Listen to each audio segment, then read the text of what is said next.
you asked why it is that I wanted to speak to you and that you were surprised that I would. I can't believe that you're surprised that I would want to speak to you. I think the stuff that I've learned about you and your work is, I think you're phenomenal. I think you're absolutely wonderful. I think the idea of working collaboratively to help women get more out of men, as in treat men in a way that they want to be treated, that causes them to behave in the best way that they can to serve their partner, to create this alchemy that ever refines and transcends and includes, I think is wonderful. I think it's fantastic. Thank you. It's a privilege. What is it that you're trying to achieve with your work? Heaven on earth. Love. People choosing love again and again and again over everything else. It's probably the easiest way to describe it. There's a lot of different routes to heaven on earth. Yes. What's the one that you've chosen?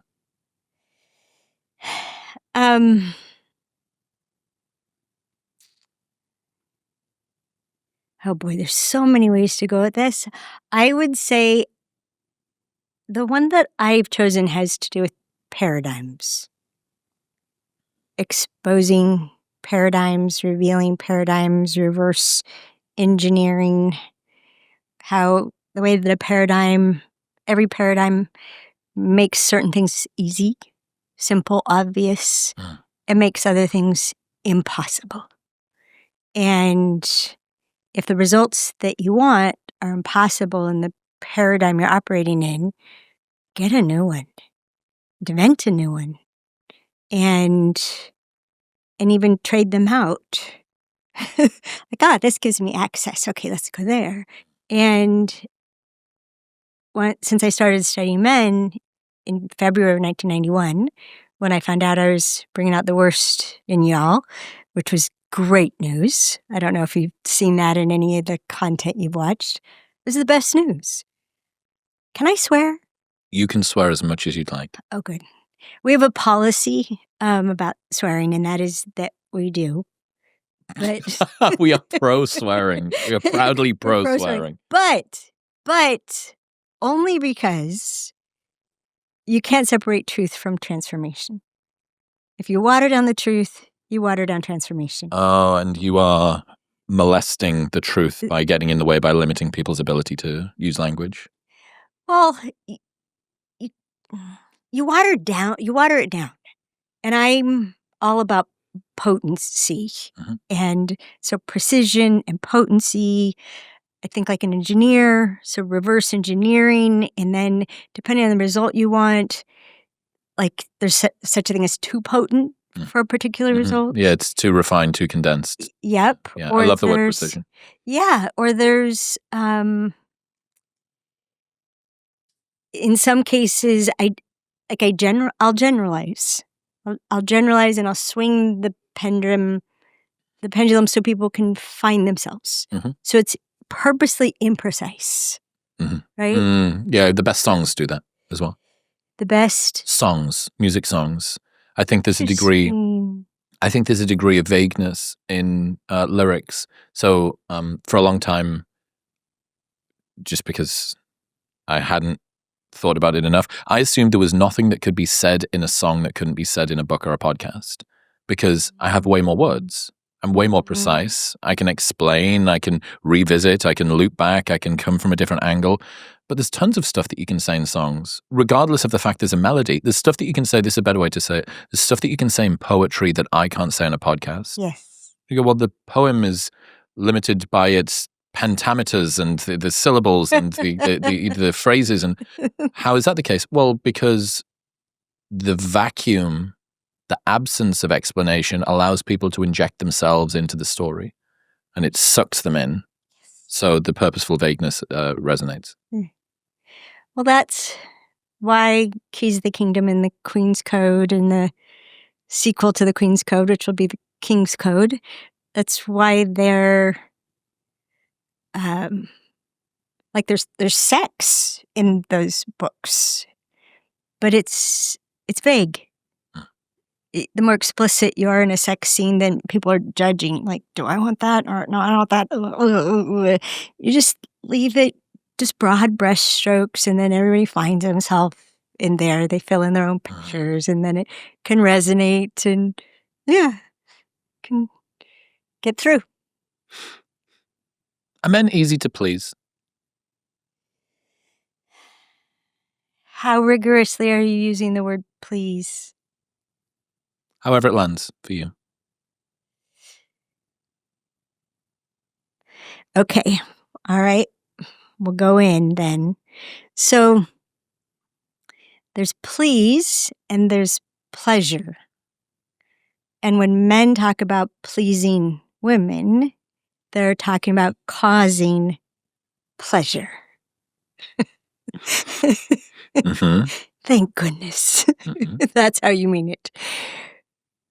For women, which I assert is from being the smaller and weaker gender, by virtue of the hormones that kick in at 21 days of gestation, if you're destined to have ovaries, or sometimes I call them undescended testicles,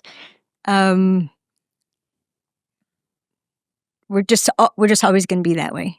The physical strength is a function of testosterone, and so because of that, and if you think of millennia of survival, mostly depended on physical strength.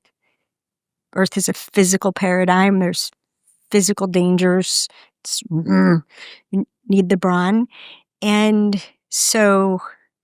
And it's lasted all this time. And I mean, I've talked to thousands and thousands and thousands of women, and I would call it a human instinct, except for what I've been working on for about the last 5 years is how many survival instincts are consistent in humans, but they're not human. Like we share survival instincts with herd and pack animals. With herd our prey, pack our predators. So many of our behaviors are consistent with that, including status. Like the status determines survival. You gotta find it, build it, protect it, find your place that you want to be in the herd or the pack that's consistent with the amount of accountability that you want. Most people think of status as power, but ultimately it's accountability, the level of survival. And so we have all these behaviors, and pleasing is one of them. And for women, we're terrified of being displeasing. We strive to please and to avoid displeasing, and we're watching you so closely to see what's pleasing and what's not pleasing. The cave woman within has been tracking you since the moment you walked through the door. And you laughed at something. It's like, oh, okay, I laughed at that. Like, just like noticing. And you laughed when I laughed. And then I went and told you about the eyelashes. So it's a constant. You could think of it as it's a macro program, and it's running in the background. How about now? How about now? Is he pleased? Is he pleased? Oh, was he displeased just then? And we'll actually act upon it. Your expressions, your gestures, your tone of voice are cues to us to how to change and adapt so that you'll save me.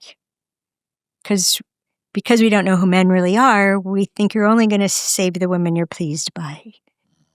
And if the tiger arrives now, and we've just had an argument, right? Oh shit, I'm going to die. That's what it seems like. And so one of the things this makes us really sensitive to is preferences. We just We're just to suck for what your preferences are. And we remember them. And we think we're paying attention to your preferences because we love you. And so if you really loved me, you would be paying attention to mine. You would remember which drink I chose, including that when I chose the other one, I chose the blueberry, right? And it's just one of 1,000 ways that we expect a man to be like a woman, that you'd be tracking my preferences. You would hear all the hints as requests. You would hear criticism as a request, a complaint as a request. Why didn't you do that? As a request that would cause you to act. And when it doesn't, we draw all these conclusions that would be what would be true for us. You didn't act upon that, so you must not care about me. It never occurs to us, it wasn't actionable. That comment did not speak to the action command center at all. And it has nothing to do with how you feel about me. So when you say please, are men easy to please? There are women who spent their entire lives trying to please men. And you're not that hard to please. It's just not worth much. The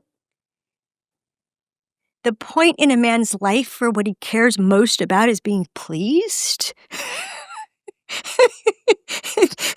That's like all the hunting's done, all the building's done, all the accomplishing's done, all the animals have been caught and killed and butchered.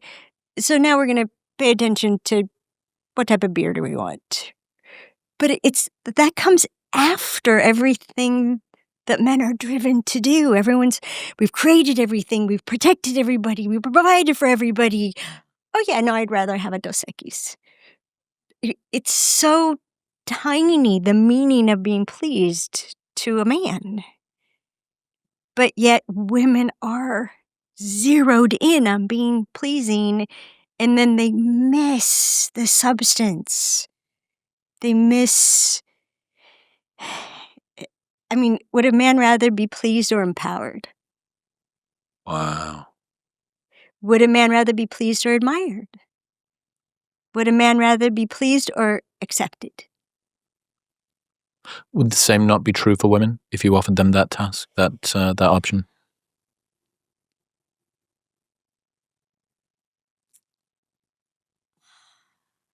I wish women could be that clear. That was easy for you, right? That was an easy. Those were all easy. Correct. So easy. All my chips are on one. So obvious, yes. Unfortunately, because of the meaning we attach to it, we want it all. We want you to strive to meet my preferences and my needs and honor my values without me really talking to you about what that would look like. And of course, the mischief maker of all, meet all my expectations without me having to tell you anything. It's a surprise that anybody's able to have a functioning relationship at all. Well, I've been accused of laughing too much. Do you know, in an interview, why is she laughing so much? I have to laugh. We have a principle in our company. We have a sense of humor about it all. I have to, because we're doomed.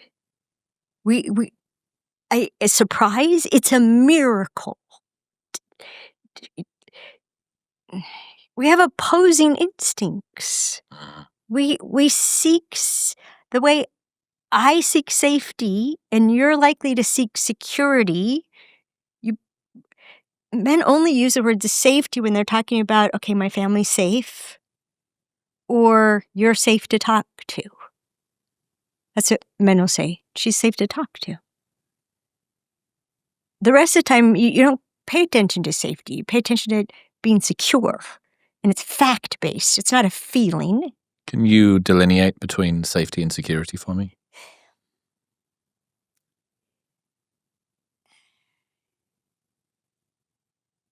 Some people would use them interchangeably, but I pay a lot of attention to the words men use.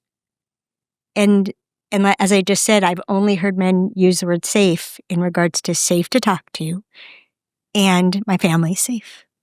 Everybody's safe. Like the fires in Los Angeles. How are you? Everyone's safe. And security is based on there's usually facts involved in security. Yeah, I'm secure. I've got this much money in the bank. I've got this track record. I'm respected by these people. I have these people owe me favors. What are my connections? What are all my resources? Right? This is my influence. Okay, we're good. We're good. We're on track. This is going to turn out. And women who use the word safe a lot, and it's hard to convey, but we're always paying attention to safety. It's a constant. It's one of the estrogen creates a different kind of vision in women than in men. Hunting vision versus gathering vision. And part of that gatherer's vision is always monitoring safety. And for us and for children, for example, we're constantly monitoring safety, and it's a feel safe. It's not so much fact-based. It's a feel safe. And I remember my late husband, when he came to our Understanding Women course, and he started to get it. Living with me didn't always have him get it, even though he was my prime guinea pig, right? And whenever we'd blow up the lab, when it was all cleaned up, he'd say, "This is going to be in a workshop."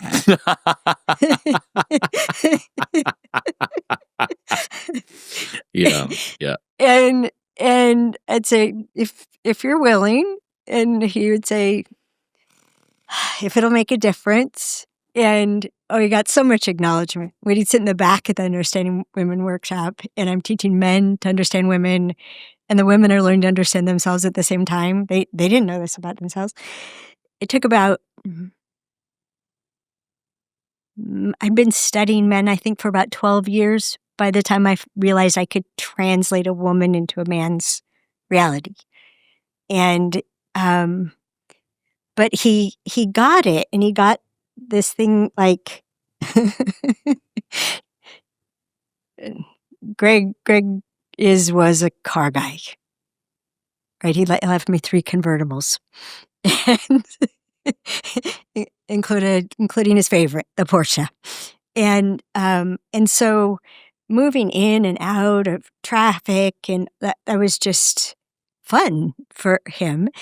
But when he found out about women's peripheral vision, and that when he would like move into a space, it occurs like that car is going to hit me on the passenger side. Or there's studies that show the faster an object's going, the bigger the difference between a man's ability to track it and a woman's ability to track it.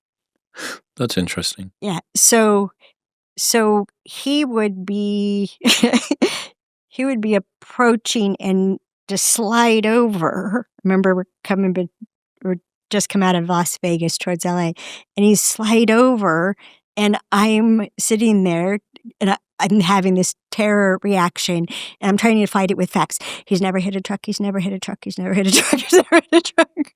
Like, let's be factual. He's never hit a truck. Never. In all these years, he's never hit a truck. He's never hit a truck. He's never hit a truck. He's never hit a truck. Well, my body is going, we're gonna die.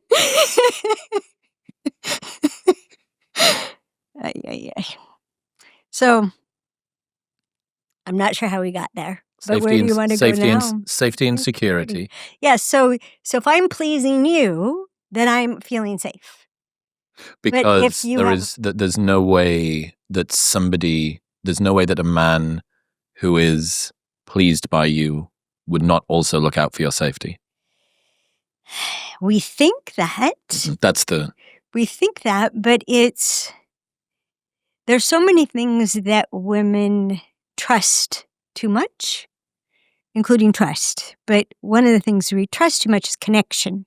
So we feel safe when we feel connected, when we're resonating, when we're like, okay, you're with me. We got this thing going on. Like the first time you went like that, and it was like, the reaction of my body to you doing that was just, everything's gonna be all right. Okay, we're connected.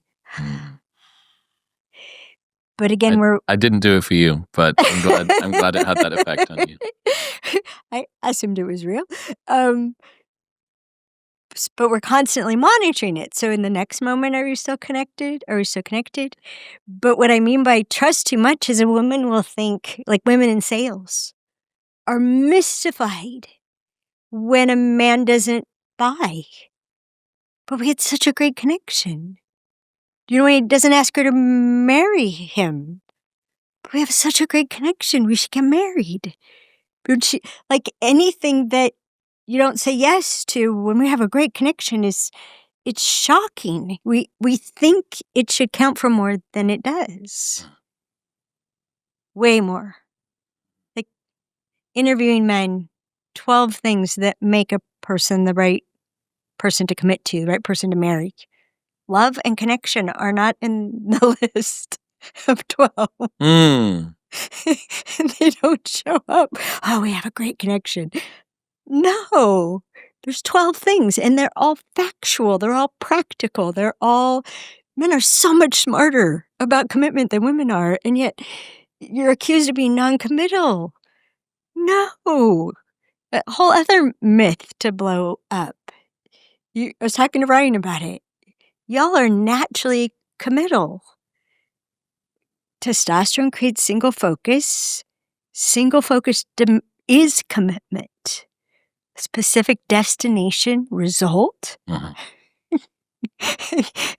goal. You pick it and your brain screens out everything irrelevant. It'd be really interesting to know what you came in focused on for today. Did I come in focused on for today?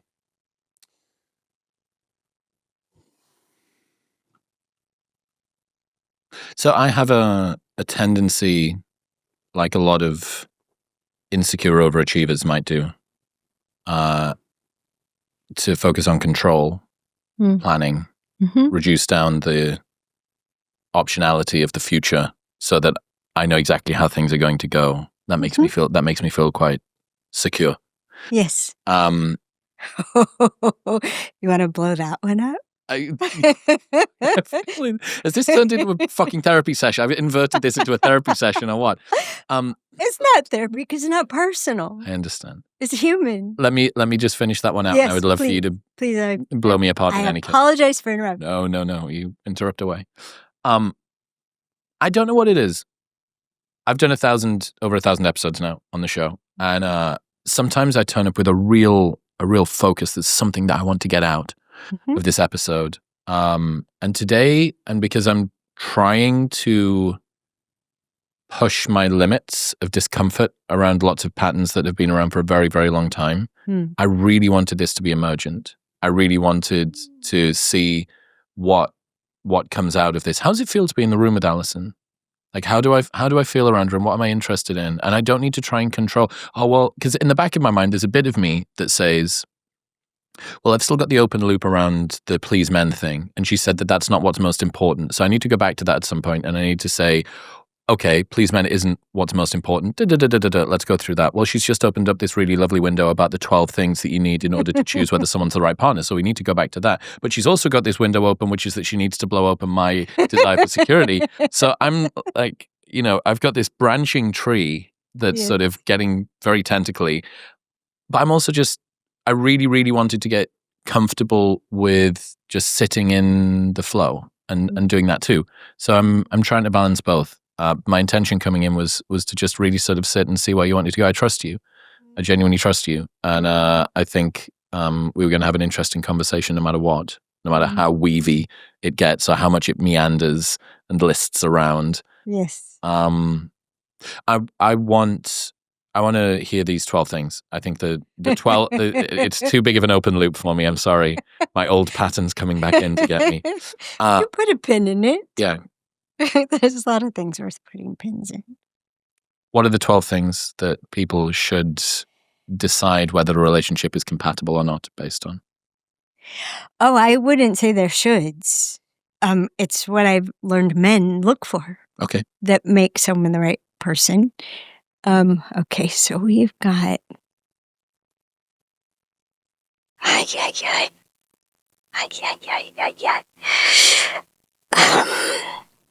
so many things you put pins in. Okay, I'm going to rattle these off without explanation, which is very hard for me to do. Getting to the point, like being concise, to me, it's like you sound cool. Mm-hmm. Like when you say these things, but it doesn't serve people. It doesn't necessarily give them access to something. But I'm going to try it anyway. Okay, let's see if I can remember them all. It's a long time since I led or watched that course. Okay, so one thing, let's just start here. Doesn't emasculate him too much. Too much changes over time. In your stage, see?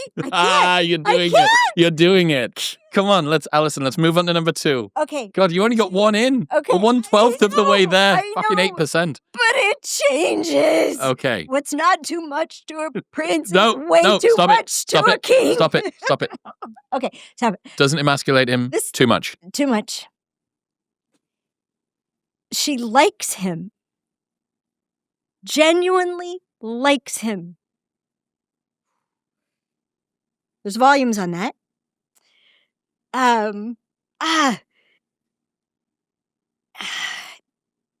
Sex. There's enough communication in sex. There's enough exploration in sex that he thinks that he could do this with this one person for the rest of his life. It's enough variety right here between us. Okay, we can do this. It doesn't have to be perfect or... okay. All right, I'm going to drop this one. He thinks he can give her what he thinks she needs.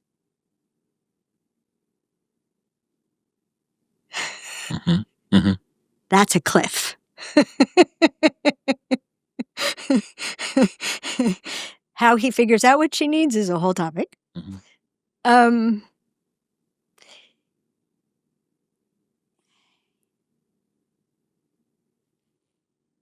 Their values, as in where they come from, are compatible.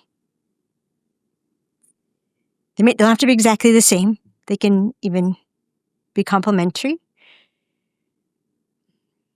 Their futures have to be in the same direction. Are we headed the same direction? All of these are standalones, by the way.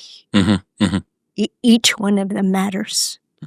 Someone could be 10 out of 12. No, we're not going to do this. Oh, golly.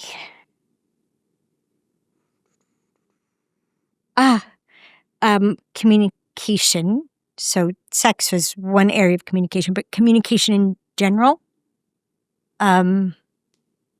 is productive.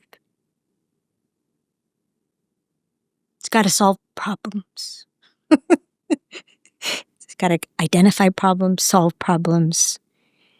On the same team. The way a man put it was, when there's a problem, she doesn't make me the problem. Right? We stay on the same team. No matter what, we stay on the same team. Very hard for women to do. Okay? That's all I can remember right now. That's okay. 8 of 12. 8 of 12. 8 of 12 is good.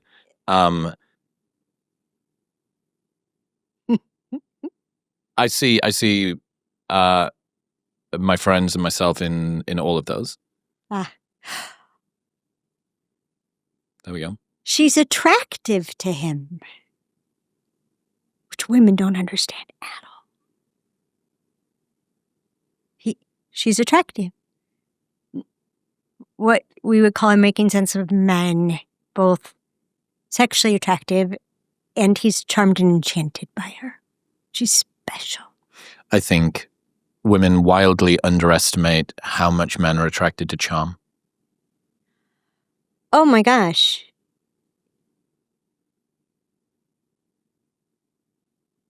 Well, another topic, the 4 most charming qualities in a woman. You want to know? Bring it on. Let's keep weaving this thing. This tree's huge. It's a redwood. Let's keep going. Oh my gosh. Yeah, it's an aspen forest, which is what I live in. Yes. 4 most charming qualities in a woman. Number 1, self-confidence. It's hilarious because I've had panels of men say it's probably different for other men, but for me, it's self-confidence. And they all say self-confidence. I've unpacked that for a while. What does that mean? Like about 20 years. The second would be authenticity. And men almost always use the word courage. When she has the courage to be direct, when she has the courage to speak up, when she has the courage to be who she really is, when she has the courage to say what she needs, when she has the courage to share her dreams, and authenticity and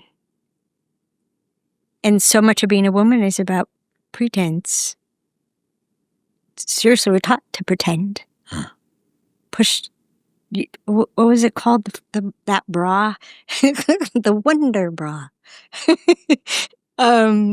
Laugh at jokes that you don't think are funny. I mean, so much of being a woman, we're literally taught to pretend in order to be pleasing. And this is where we miss the mark. Men would much rather have authenticity than someone who's pretending in order to be pleasing. Now, will you take it? Okay, it's better than nothing, but not worth a whole lot. So self-confidence, authenticity, passion, which is, it ends up in the domain of marriage as well. The way that men put it is she's got to have something outside of me, outside of us, that feeds her. So she's bringing something to us.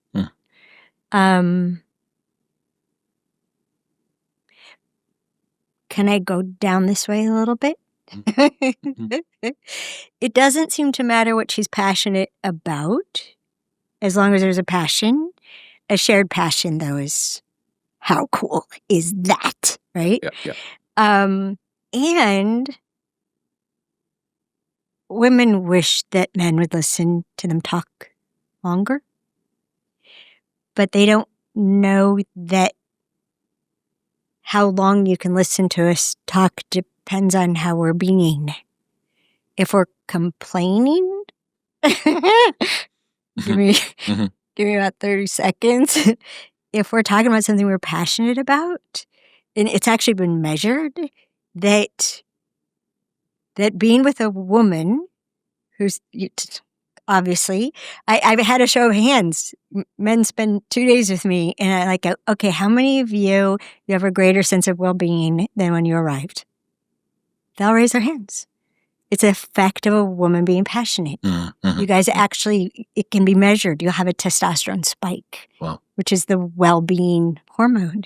And so, yeah, women's got to have a passion and be passionate. And it's really cute how men talk about,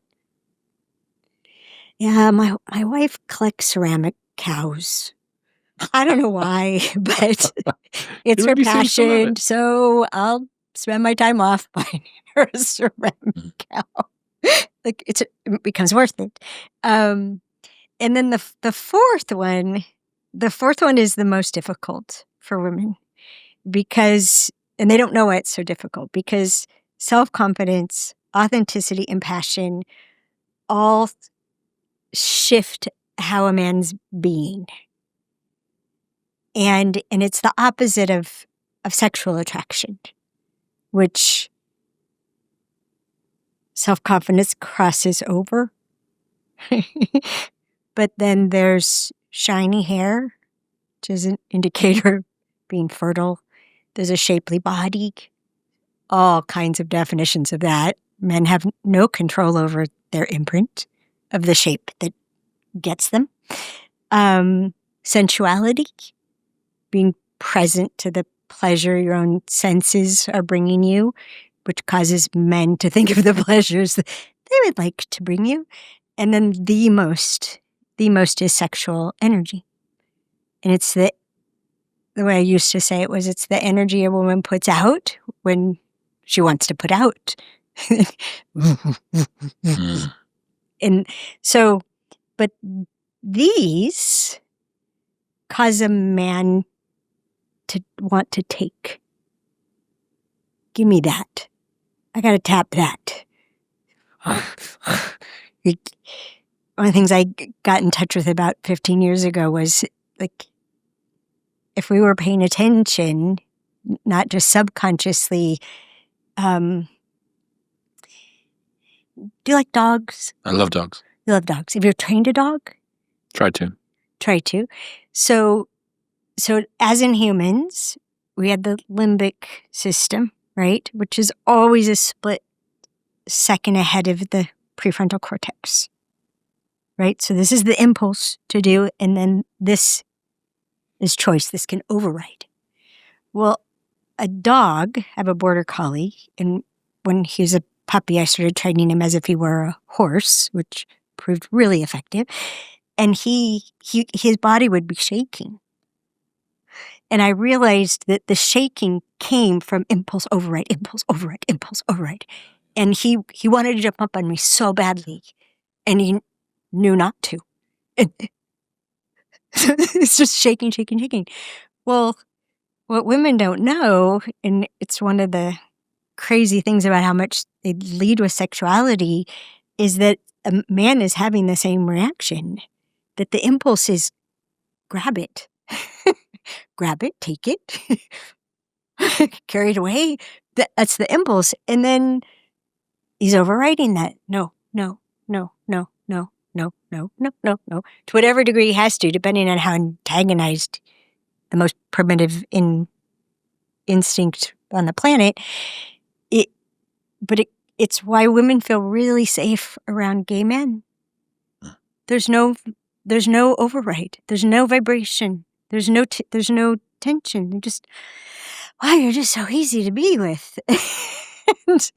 But meanwhile, we exacerbate what makes it hard to be with a straight man, because of how much we think sexual attraction is what matters. But this is what causes a man to want to take, and these other qualities, charming, is what causes a man to want to give. What was the fourth charming quality?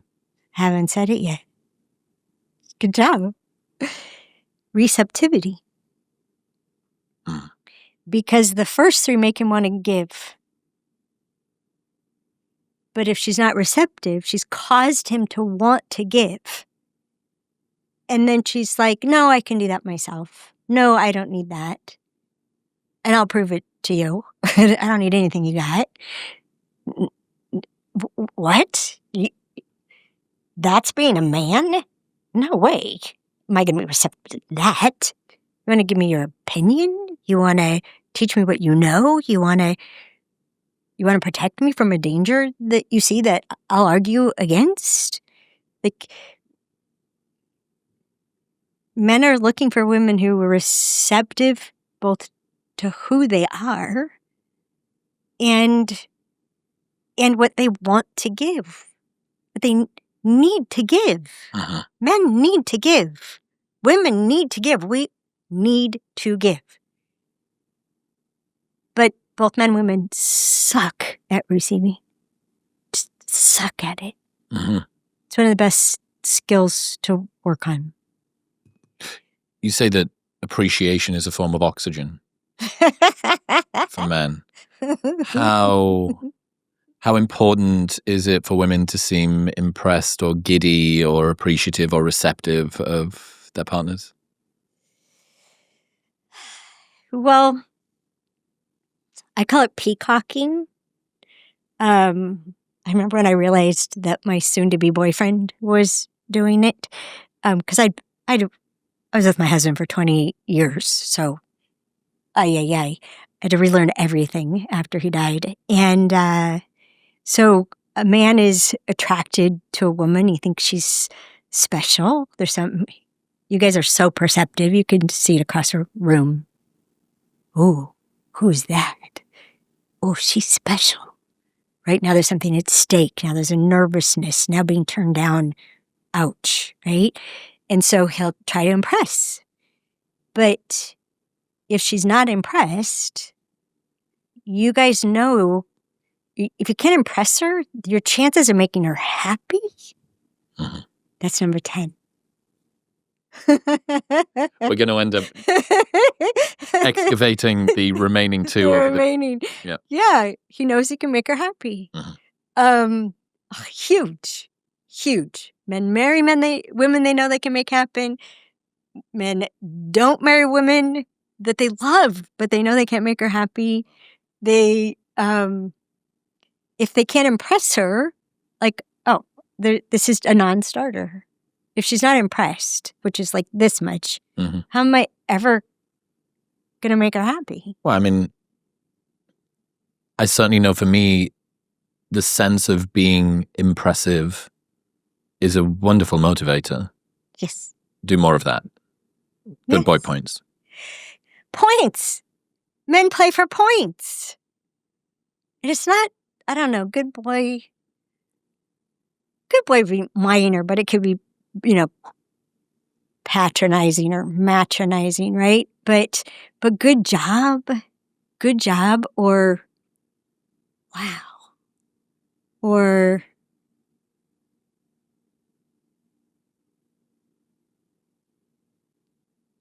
there's a, have you listened to or read The Queen's Code?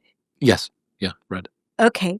So, do you remember the line in there where Mike says to his wife, Karen, I'm always trying to impress you. And then she's like, then why don't you take out the trash? He's like, that would impress you? Well, that's her job. I mean, pleasing a man is tiny, like we talked about in the beginning, but to be impressed by him, he would so much rather that you were impressed by him than he was pleased by you. We're getting towards the bullseye here, not like the outer edges. How do you advise women to cultivate more receptiveness, more displays of appreciation and being impressed? I can answer that, but I'm going to start in a place that seems like I might not be, okay? So this has showed up in the last year or so as I started letting the King's Code come through. I didn't write the books, right? Okay, so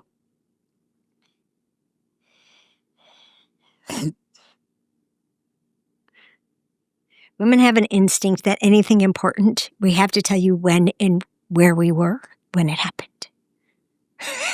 They're all located in place and time, the important things.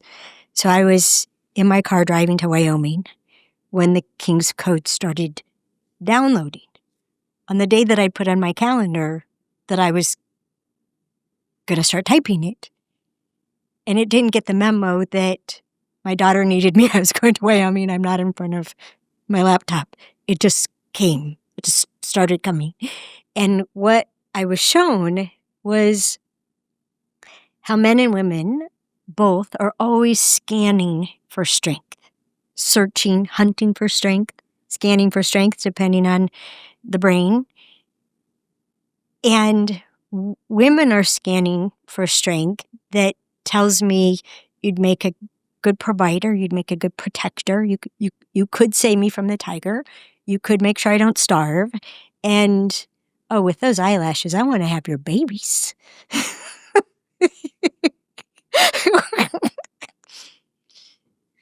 I have kids with long eyelashes.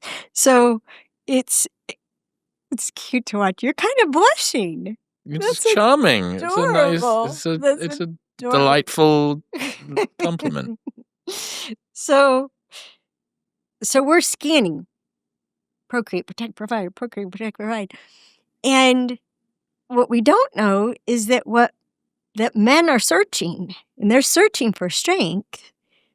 But what they're looking for, depending on the context, and let's talk about mating, men are scanning for complementary strength. Complementary strength. The way one man put it to me was Tom Brady is not looking for another all-star quarterback. Tom Brady's looking for a Jerry Rice. Someone whose strength literally altered the possibilities of his own game. That's what a man's looking for in a wife. That she has complementary strengths that alter his possibilities. I'd be so much better off with her. I so should be with her. But women don't know that you're doing that. And this horrible thing happens, which is why I'm more on the side of age differences, because it can happen less. Not knowing that she's been picked for complementary strengths, then she criticizes him for not being strong the way she is. When what he needs from this person he admires for her complementary strength is that she's admiring his complementary strengths. This is what I bring. Why do you keep expecting me to bring what you bring? This is what I bring. It'd be like Tom Brady being pissed at Jerry Rice that he can't throw a ball. So women they'll be picked for complementary strength, not knowing it, and then they'll attack him. They'll criticize him for not being like her. And then instead of seeing his strength and being impressed by it, I mean, it's intoxicating in a good way to be admired by someone you admire. And it's like something happened to us. Probably in that vortex that I grew up in, a Barbie doll meets feminism. Very, very tough being born in 1960. I mean, you got to get a man, keep a man, try to make him act right, but never need him for anything. Anything he can do, I can do better.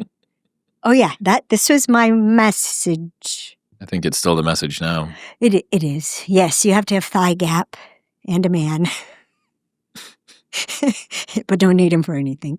But he's got to make more money than you, because how are you going to be better off with him? Which is the other part of the question you're asking. How can women get better at this? Is to pay attention to what you need from men, that even if you can do it, right? Even if you can do that, would you let him contribute that to you? Mm-hmm. And even to go looking for it. I gave this assignment to this woman. She's like, I have never met a man stronger than me, ever. And she's in our Smart Singles program. And I was like, okay, here's your assignment. I want you to, for every man you encounter, I want you to have a question at the top of your head, like a treasure hunt. It's all about listening is all a treasure hunt. Most people, the way they listen, they filter out all the treasure. What do I think about that is how most people listen. So I want you to have the question at the top of your head, how is this man strong? And when you've gotten used to that question, and every man you meet, you see strength in him in some color of the rainbow. Then move on to, how is this man stronger than me? Scary. It was so scary for her. She's like, I said, yeah, go looking. How is this man stronger than me? And I said, and after you got that dialed in, then switch the question, how is this man stronger than me? And I like it. If you go looking for that, the whole world of men changes. What you can see who men are, instead of seeing how he's not acting like a woman, and so what's wrong with him and what's wrong with me that he won't treat me the way I clearly deserve to be treated. Oh, maybe I don't deserve it. Let's work on that. Oh, that's a nightmare. Whole other places we could go. But yeah, it's a fundamental difference, actually, in men and women, where our brains are wired to find flaws. What's the imperfection? What's the flaw? What needs to be fixed? And we think when you're looking at me, that when you're looking at us, that you're doing that. Women don't know that men are fed by beauty. So men's brains hunt beauty, sort for beauty. You can find beauty in anyone. It doesn't have to be perfect for you to find beauty. Oh, that nose, those lips, like it just, who wouldn't want to be fed, right? And especially if you're, my grandpa, he would say, I'm surrounded by pulchritude. I don't know that word. It's an ugly word for beauty. Okay. All right. Pulchritude. Yeah.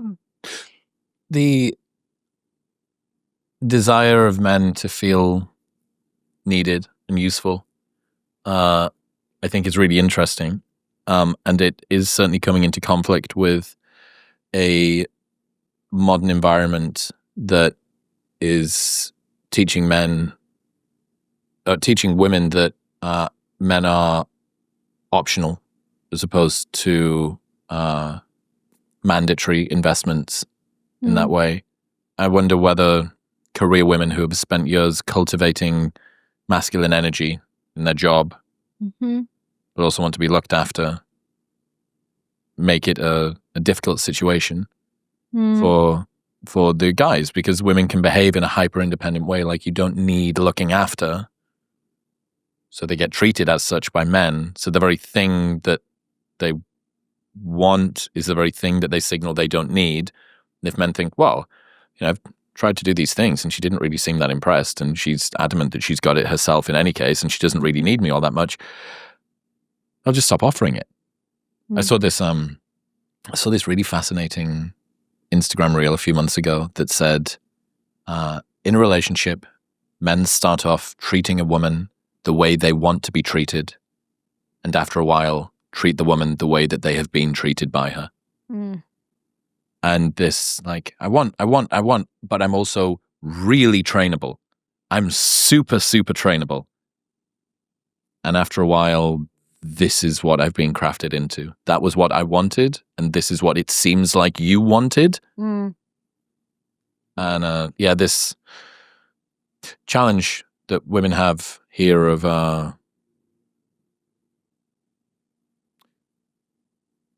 blending a culture that says you should be as independent and reliant, self-reliant as possible, with men need to be needed. They need to feel impressive and admired and useful. And you go, well, if I'm just optional, if I'm a ketchup packet on your value meal of life, it doesn't make me feel very good. Okay, you just said volumes.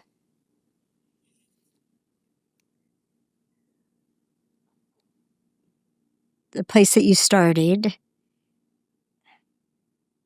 If a woman has the attitude, what do I need men for? What do I need men for? My assignment is answer that question. Don't ask it, answer it. So what do I need men for? It's another treasure hunt. What do I need men for? It's a great thing to answer and to look and to actually see there are answers. If I'm not proving I can do everything, what do I need men for? And I've done a lot of informal surveys. We used to work, I was leading workshops 24 to 26 times a year for 20 years. And so I'd end up in mostly all women for a very long time, and then co-ed, and I'd do these surveys, and I'd ask the women, okay, so think about how many women that you know are for you. They're your friends. How many women does it take to make you feel as safe as one man you know is for you? And I've watched them, and they're thinking and thinking and thinking, and then they start to shake their heads. There is no number of women that makes a woman feel as safe as one man that she knows is for her. And this is why this thing we were talking about, sexual attraction versus charmed and enchanted, if a woman is leading with sexuality and bringing out take energy in men, they're either scary or she's sure she can manipulate them, but she's still not going to feel safe. Where if he's charmed and enchanted by her, which causes a man to care, which is, you guys closely guard caring. Something else I learned from men, you know it's your biggest expenditure of energy. And it has this paradox, which is another thing I love about you all. You're the walking resolution of paradoxes. All the time. Women think men are simple. Men even say men are simple. No.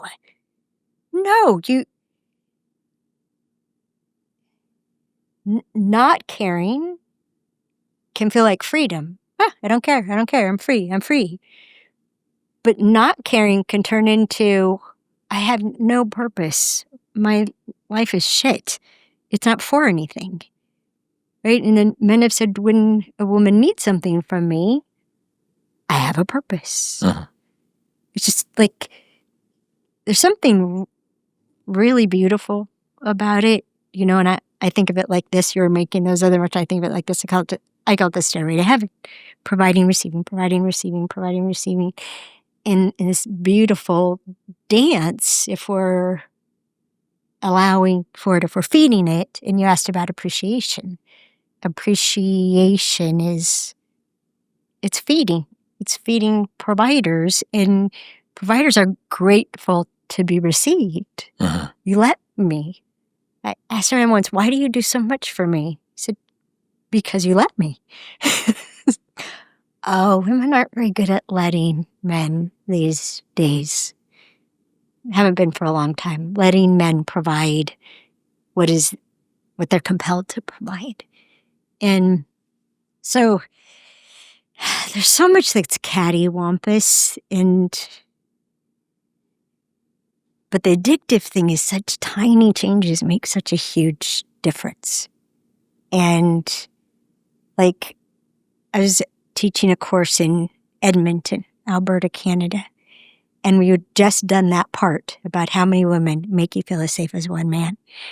And we were finishing the workshop, and people were sharing from their seats. And this young woman took a microphone and she announced to the whole room, she said, I am gay. So what that means, men, is it doesn't matter what you do, I'm not going to fall in love with you. But I want to say that still what she said about one of you making me feel safer than any number of women is true for me. And then on the other side, this big man stood up, took the microphone, and said, It'd be fair to call me a redneck. And my daughter's marrying a woman. And they started to cry. But now I know from what that young lady just said that I still have something to give her. Big tears coming down his red face. Ugh. Mm.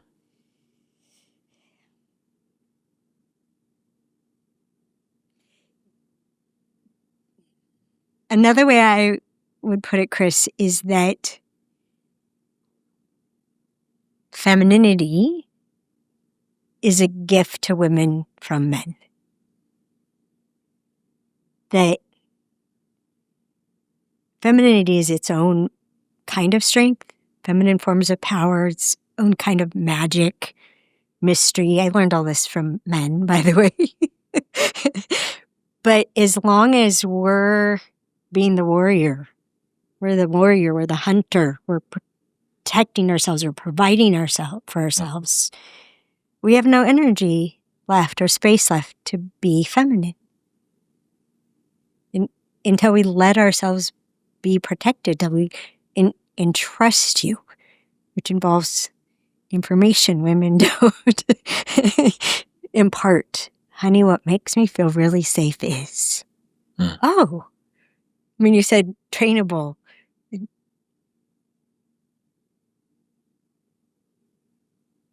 Decades ago, one of my first interviews by telephone was like, I was talking about how women have it backwards. What we take personally, we shouldn't. What we don't take personally, we should. And the woman said, so like women are dyslexic? They got it backwards? And it just popped out of my mouth. I said, yeah, if we treated men like gods instead of dogs, it would work much better. Yeah. And then I apologized to a group of men for, I'm so sorry that if you live with a woman who treats the dog better than you. And there were men, I mean, you could see it on film, like the faces are just like, you could tell the ones. And like, but even, so yeah, men are dogs. They're loyal. They want to bring you stuff. They're always happy to see you. They're so bummed when they think they haven't done good. Like,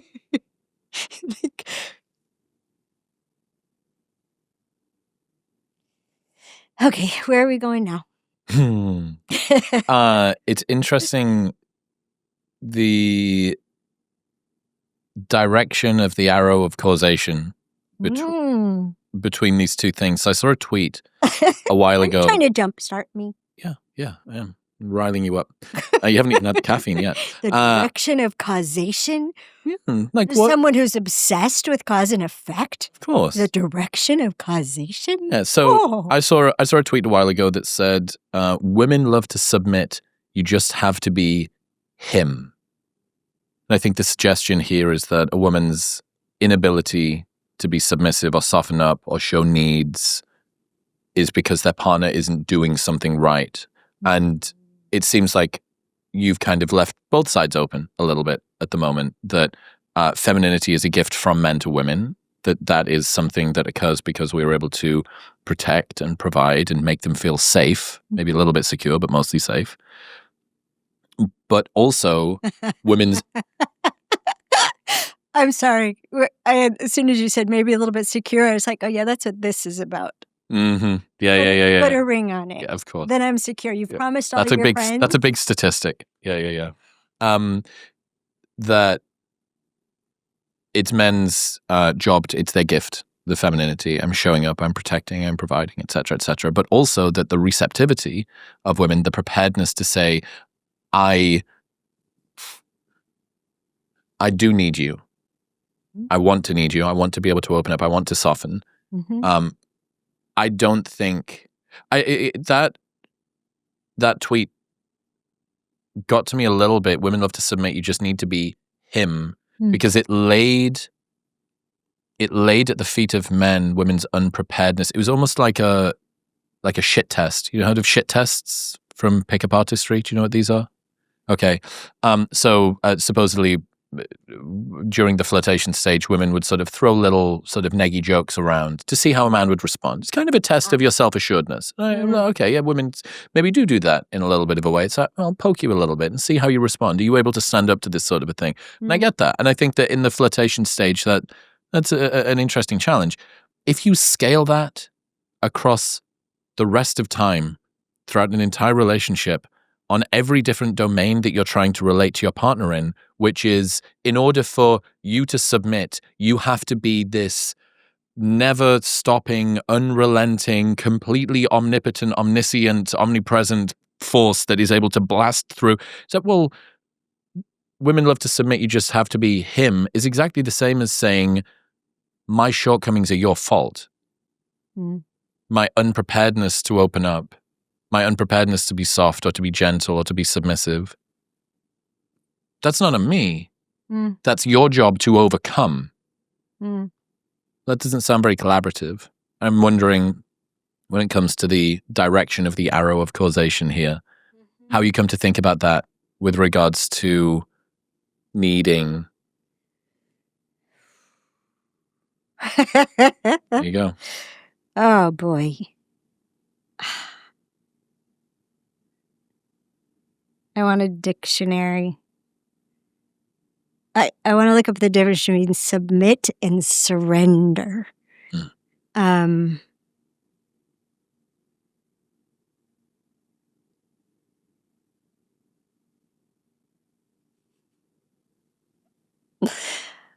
my gosh.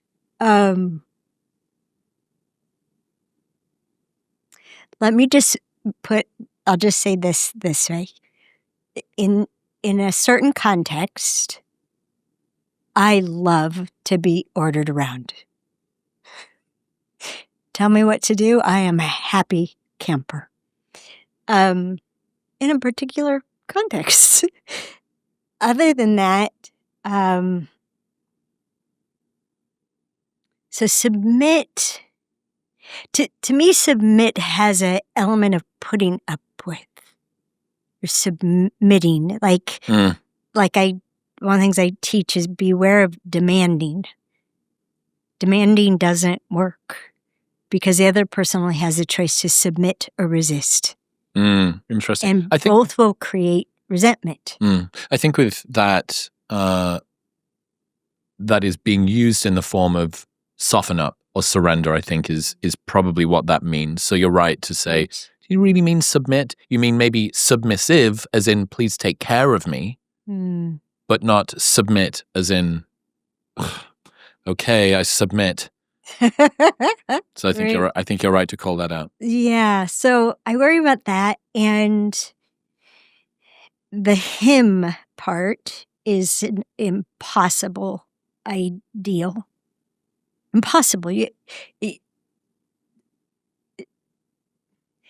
Men have a saying that I didn't understand for the longest time.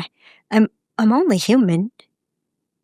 I didn't understand that. I'm only human. And then I realized that women expect men to be omnipotent and omniscient, omnipresent. Oh, omnipresent. Every time I look at you, you're there, receptive to me looking back. And I realized, that's what women are looking for in men, that you're all powerful, all knowing, all present, and men are going, but I'm only human. Oh, we really do judge men relative to what only God is supposed to be. And where there's a flaw, then, okay, I'm talking about this, but I got to bring in this, okay? Do you remember very early on I said women trust too much? So I think men are much more discerning about this than women. Women want to trust, have a blanket trust. They want to be able to trust you. Period. I trust you. Early on when you said you trust me, I wanted to say, for what? Right? Because because we just want a blanket trust, which most women mean that if I trust you, that means you're going to meet every expectation of mine.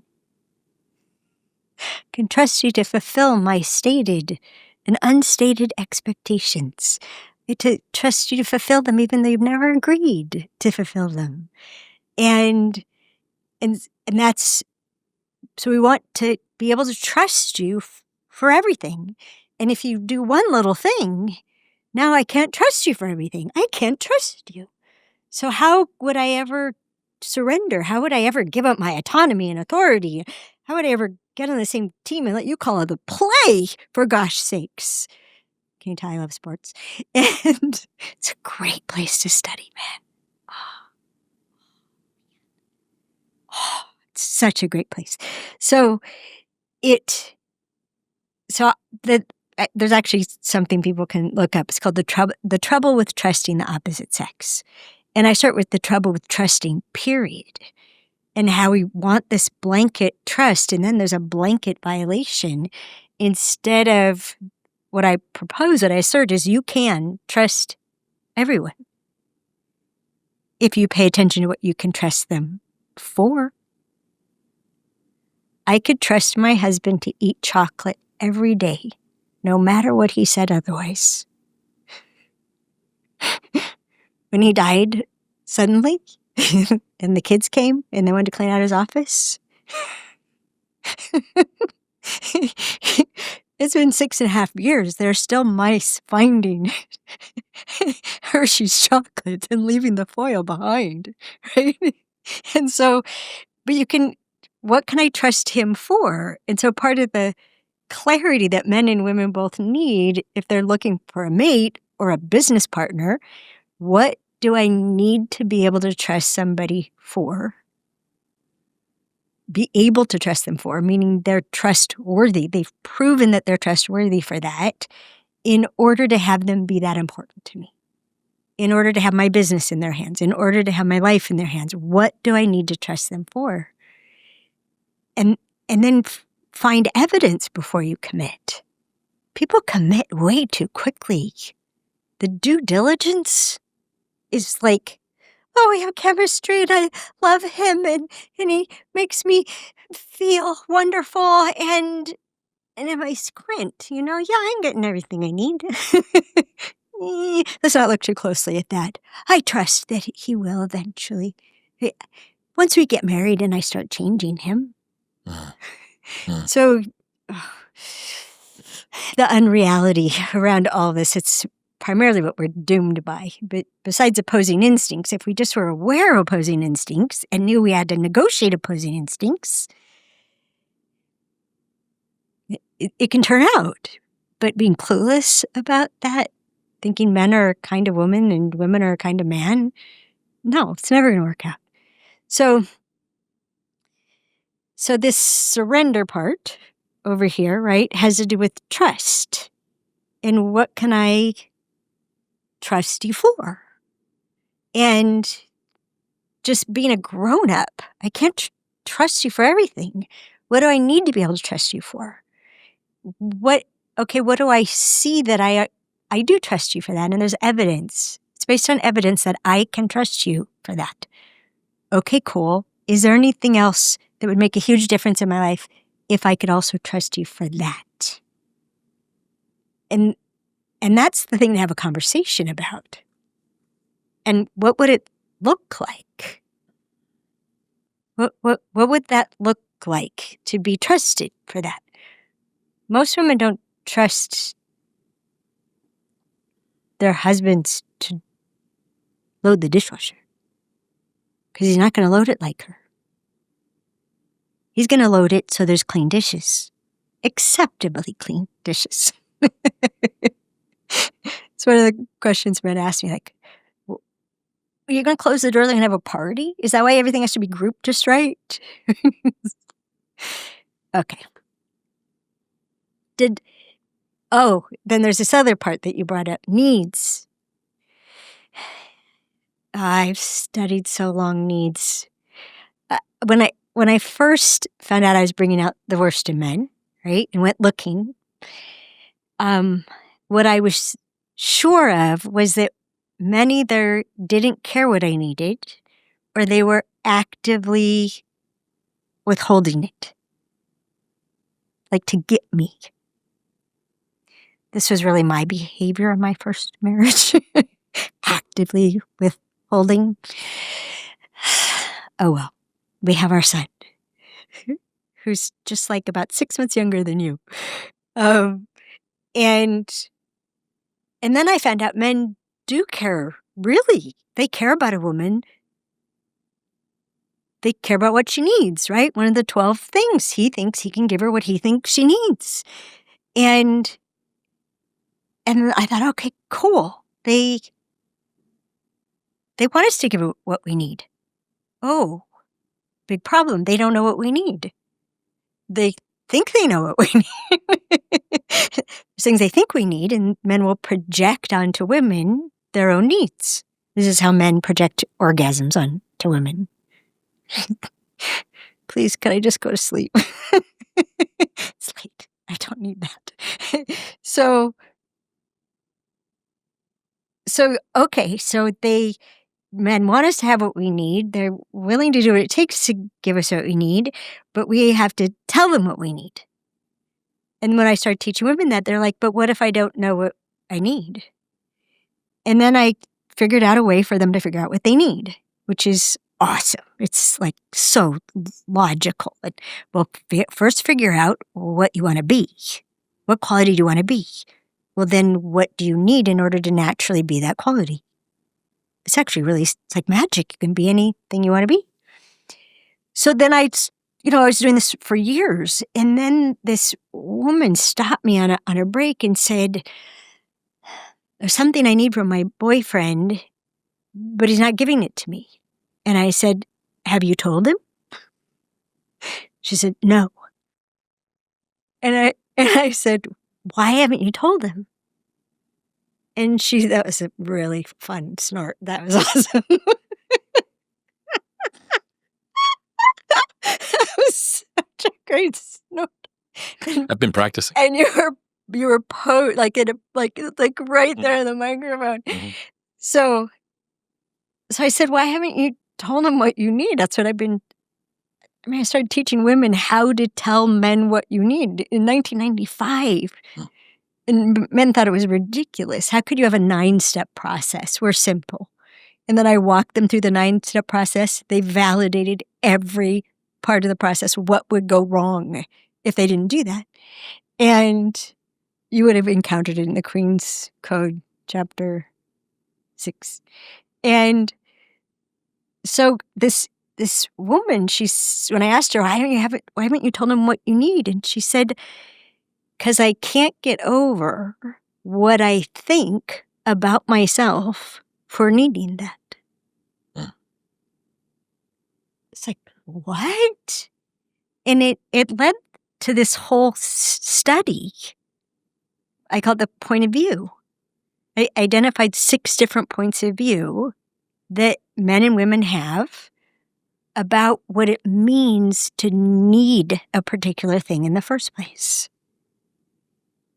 And that what it means to need something in the first place is what causes this lockdown. Don't tell. Don't tell. And can I show you? You'll take your imagination. So imagine a spectrum. And on this end of the spectrum, having a need is weak and pathetic. And then moving this way, it might be selfish and self-centered. Or next over would be, it's unevolved and immature.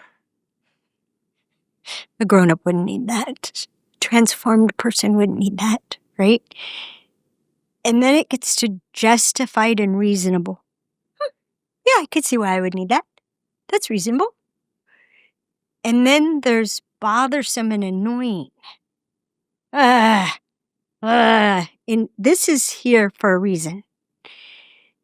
And the end is entitled and deserved. I deserve that. From you, right? And I was thinking about this before you arrived. I was thinking, entitled. Entitled is a perfect word. I'm entitled. Because of my title, you owe me that. I'm your girlfriend.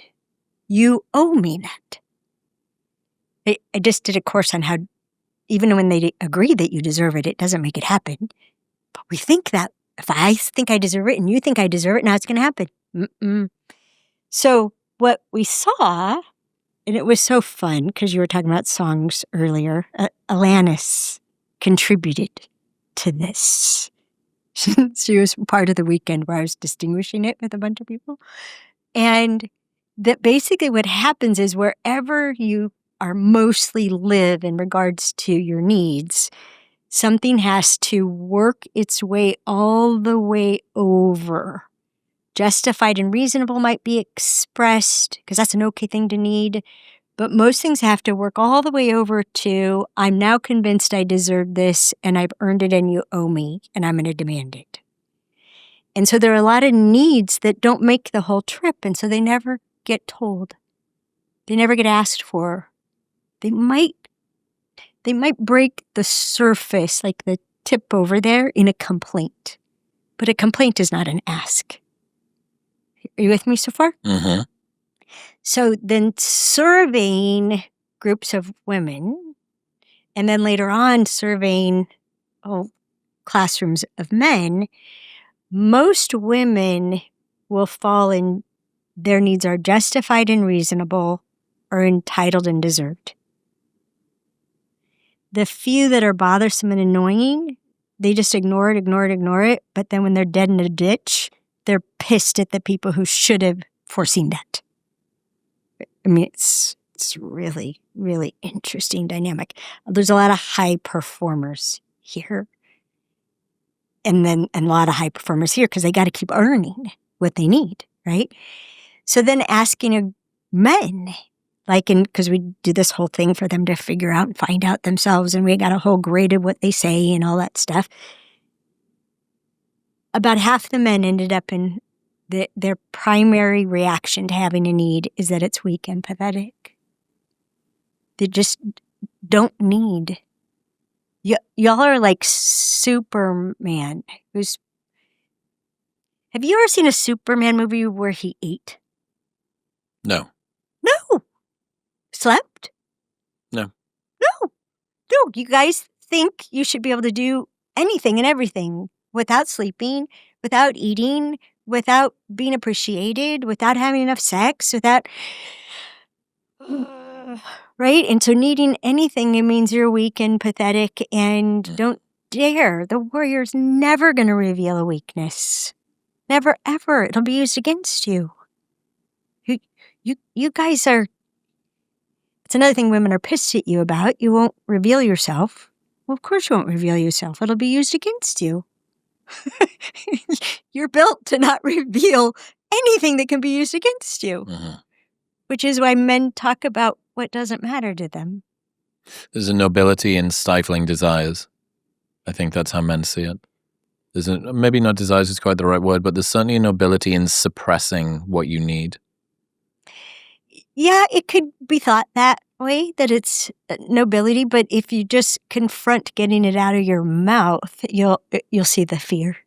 Like, no. Don't say that, it'll be used against you. And it's one of the things women want men to open up, but we always use it against you. How? You're trainable. We'll teach you to not open up. How do women teach men not to open up? Well, there's several ways. One is that you tell me a truth about you, and it's so yummy. Oh, he told me something really special about him. Who can I tell?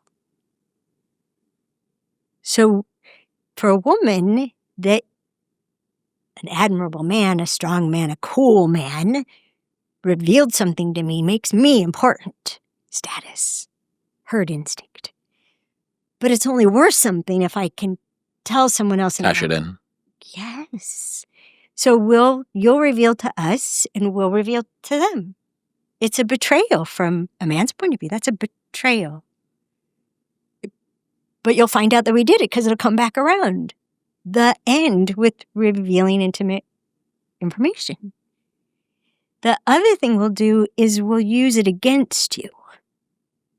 So I used to be really cautious. Right? In 1995, when he started a workshop, it was called Celebrating Men, Satisfying Women. And I called it that to offend people who weren't up for it. I imagine he did. To just turn them away. Celebrating men, they're pigs, they're dogs, they're fill in the blank. But every once in a while, I would be like, you can do that? I want to do that. Right? And okay, come on in. It was limited to 12 women. They were so scary at the time. So I was really careful for a long time. And then as I practiced natural horsemanship and learned how to hold my space, and then I started poking the bear. So I did a teleclass called Using Anger to Get What You Need. Because I wanted to attract all the women who used anger to get what you need, or wanted to use anger to get what you need. Is a rug pull. It doesn't work. And but I brought them in so I could pull a rug. Well, then I did a webinar called Why Men Can't Be Trusted to Tell the Truth. Yeah, why can't they be trusted to tell the truth? And some of my graduates were just incensed. Alison Armstrong said this about men. So we sent out an email to all the men. And the subject line was we still have your back. And I told them about the webinar and that the subtitle of the webinar could be How Women Teach Honest Men It's Not Worth It. Huh. And because what will happen is a man will tell the truth. And he'll tell a truth that's been true for him maybe for as long as he can remember. For as long as he can remember. Or it may be a newer truth. It's only been the last couple of years or the last few months. But it's the truth. And he tells it to her. And she's upset about that. You shouldn't think that. You shouldn't feel that way. No, that's wrong. And because of how women are wired, where to be upset is to be displeased. Ooh, don't have anybody be upset. So women believe, they're just sure of it.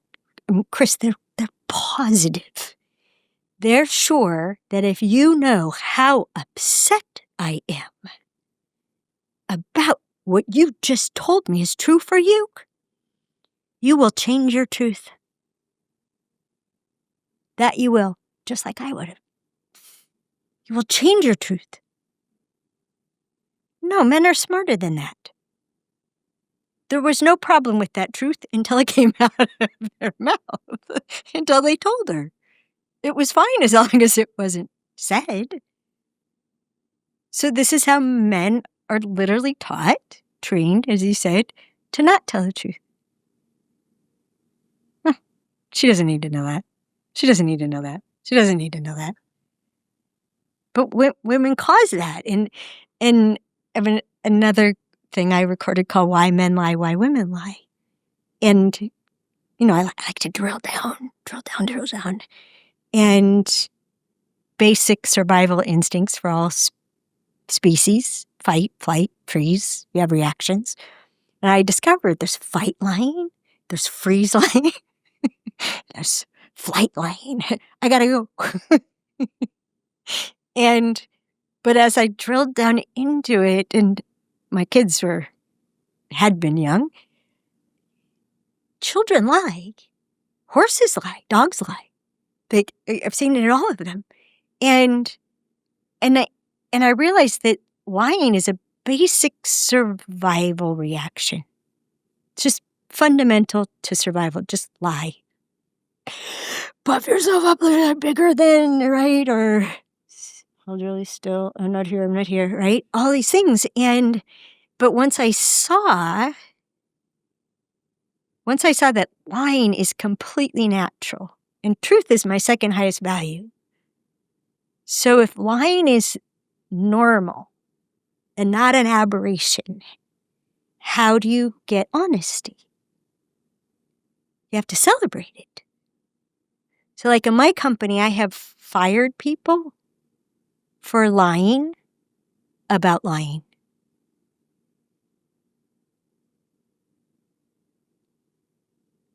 The problem wasn't that they lied. It was that then they lied about lying. And I've had people, employees say, I lied to you. Really? What about? And then they tell me, oh, thank you so much for telling me. What had you lie about that? No. Oh, is there something you need me to do different? Do something you need from me?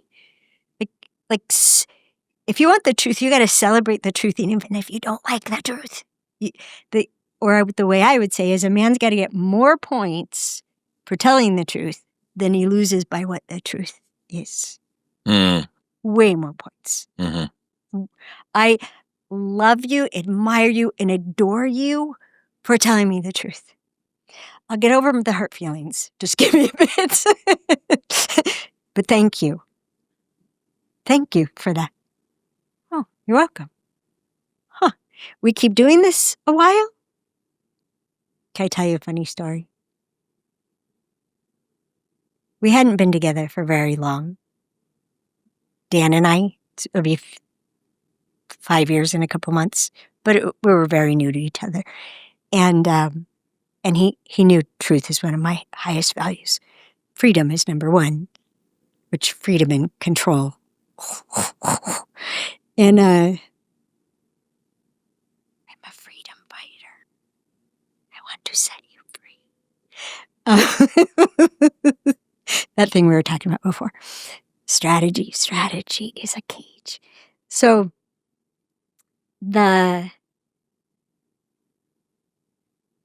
we were getting naked, and I said, and I realized I was self-conscious, that's the last thing I want to be naked is self-conscious. And I said, I just got to tell you, I'm feeling a little chubby, and so I'm self-conscious. And he said, you're not chubby. And then, like, about 3 seconds later, he goes, well, you're a little chubby, but it's all good. And I turned around and I looked at him. I was crawling over him into the bed, and I turned and looked at him, and he goes, I remembered truth is one of your love languages. Be careful what you wish for. But I'd never been so tickled to be called chubby, which I've been called since I was a little girl. Thank you for checking. That was funny.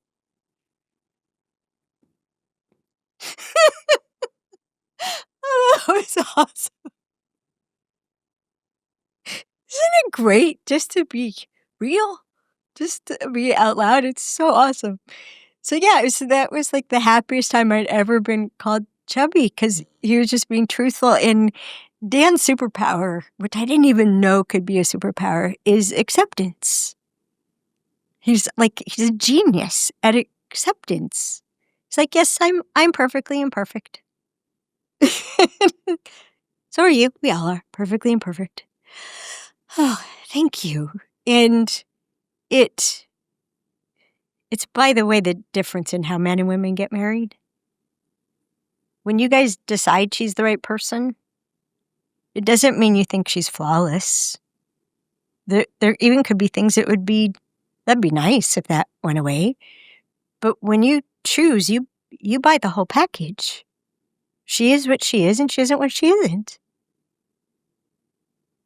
It just seems logical, factual. That's not what women do.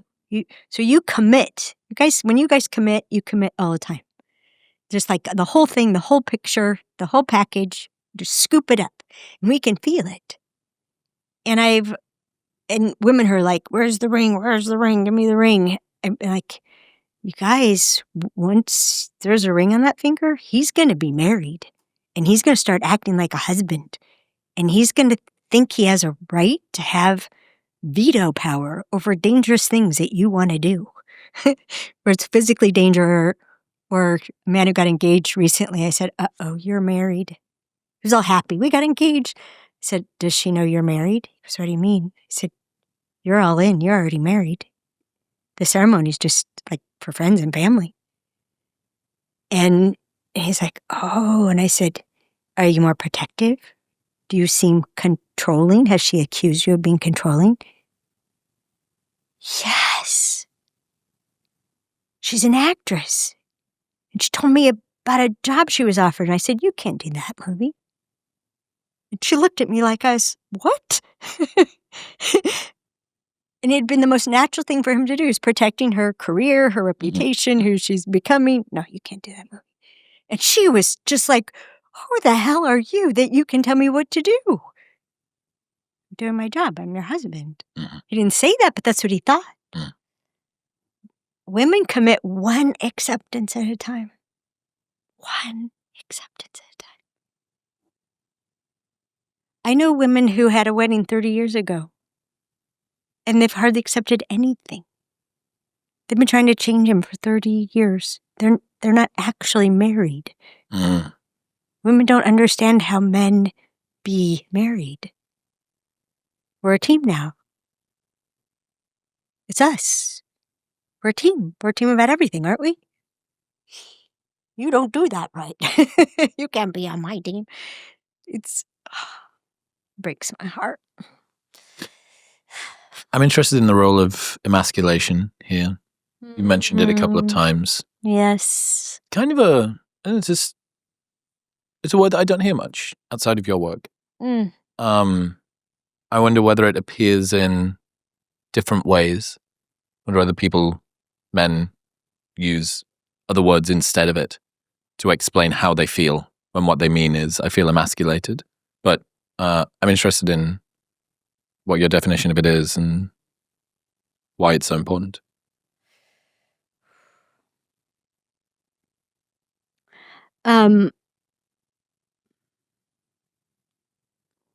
I was asked 6 months into studying men, I was asked to stop castrating men. A harsh word. I did. Changed my life forever. But I looked it up in the dictionary, and it says to deprive of virility. And then I looked up, and it had a synonym, emasculate. And over the years, right, since 1991,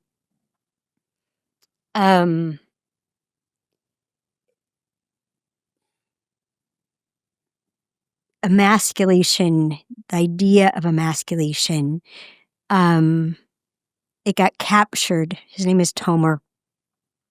And we were talking about feeling bad, that women don't want to make men feel bad. And especially my graduates, they don't want to make men feel bad because they've given up the right to emasculate men. So they don't want to tell their man something they need, because if he can't do it, he may feel bad. And Tomer said, feeling bad does not emasculate me. He said, when you diminish my ability to produce results, you have emasculated me.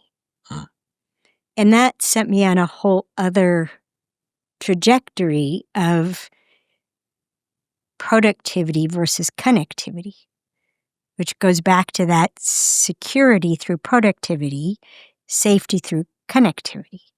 So you could call it the masculine and feminine if you wanted to, but so many women spend more time in a hunting, committed, goal-producing, committed state of mind that those terms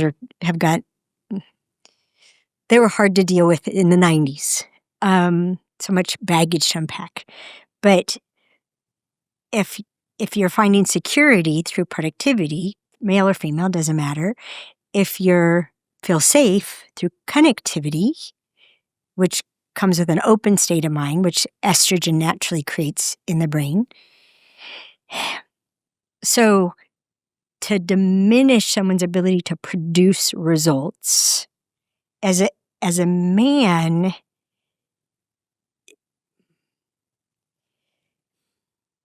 it can be anything from being taken down a notch, the wind's out of your sails, the plug was literally pulled out of the wall, and everything Get specific shuts down. for me. What are some of the ways that women emasculate men? What are the most common ways that they do it, or some of the ways that they do it and they might not notice? Can I expand it a little bit? Because what we figured out after a long time was everybody does it to everybody. Women emasculate men, women emasculate women, women emasculate themselves. Men naturally emasculate men. It's part of war. Whether it's war in the boardroom, right? Or it's part of business, it's part of the workplace to compete and diminish, and it can be honorable or dishonorable. So what we saw is everything women do to men, we do to ourselves. And in the case of what we were talking about, not telling a man what we need because we thought it would hurt his feelings, and Tomer saying that doesn't hurt my feelings, one of the ways that we diminish the men in our lives' ability to produce results is we withhold quality information. We don't speak up about what really matters to us. We don't expose ourselves that way. We don't say it.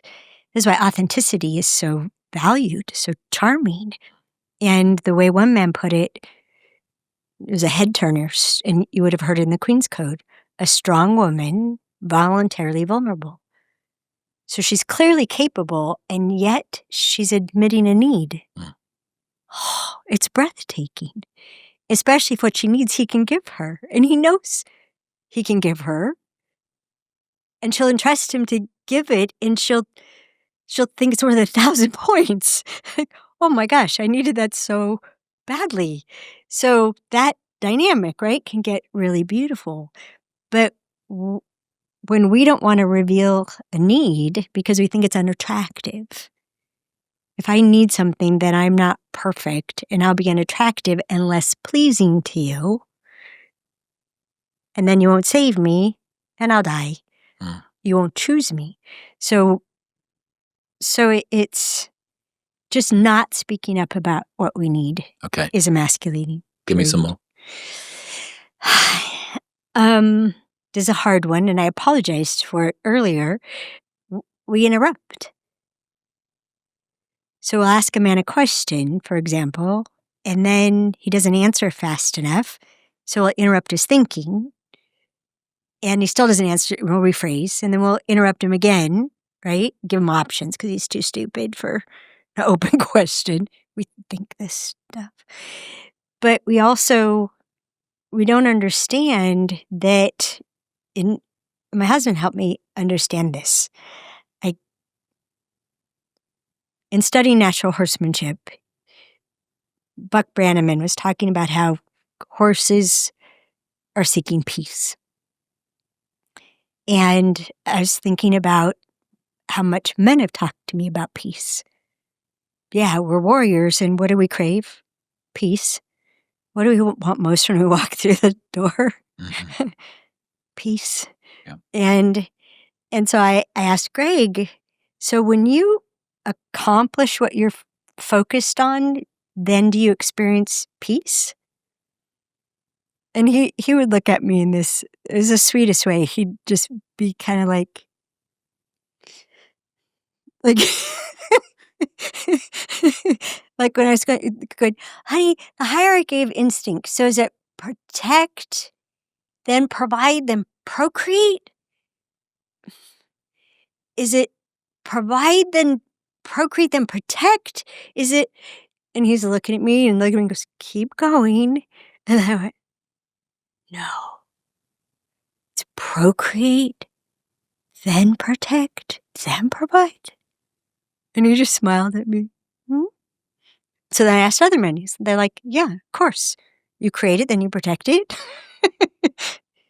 You have an invention, you patent it. Like it's the most natural thing to do. But there's a hierarchy. One trumps the other. This is why emasculation is important. because women want men to be in provide mode.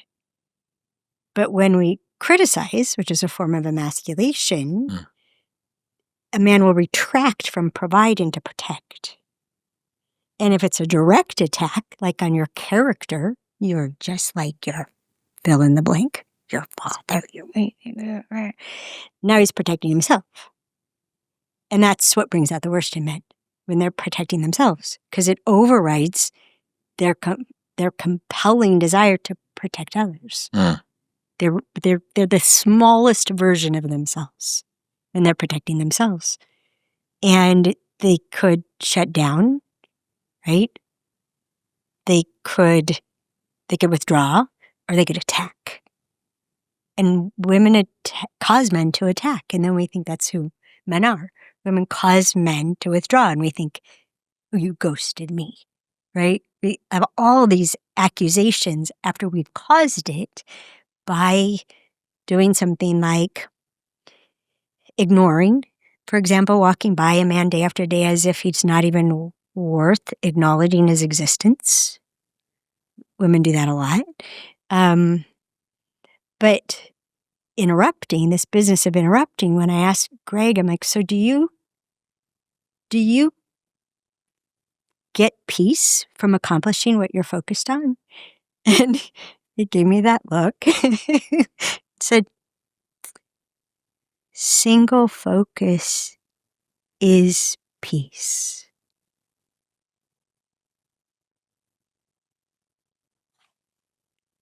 Wait a second, this state of mind where you're committed to one thing and your brain is screening out everything it considers irrelevant.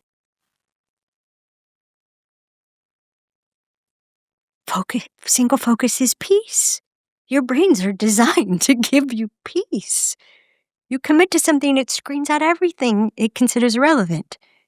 It doesn't usually ask your opinion about, do you think it's irrelevant? Men's wives' voices are relevant. But when I got it, like, oh, focus is a state of peace. So he's being productive. So he's secure. He's being productive. We're getting it done.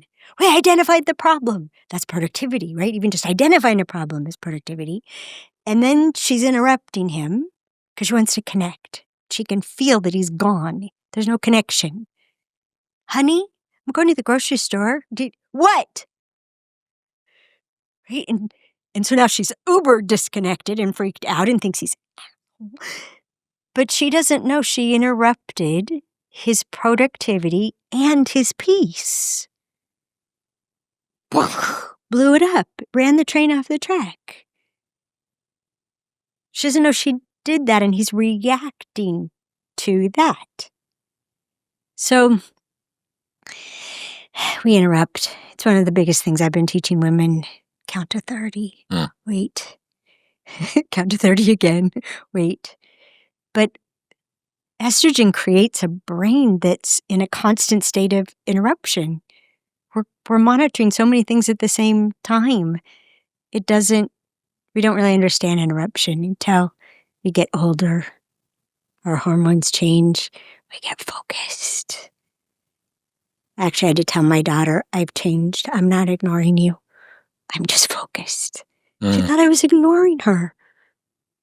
I was turning 50. She was 15. She thought I was ignoring her. No, my brain was just rewiring, getting focused. Are there any other big emasculation? Oh, golly. Let's see. Amongst the withholding. So we withhold quality information. We withhold attention. Even bad attention. A man will seek bad attention is better than no attention. Ponytails in the inkwells, goes way back. Affection, admiration, it's a whole lot of A's. Accountability. We'll let you be helpful, but we won't entrust you with accountability. You help me with my plan. Don't you dare have one of your own.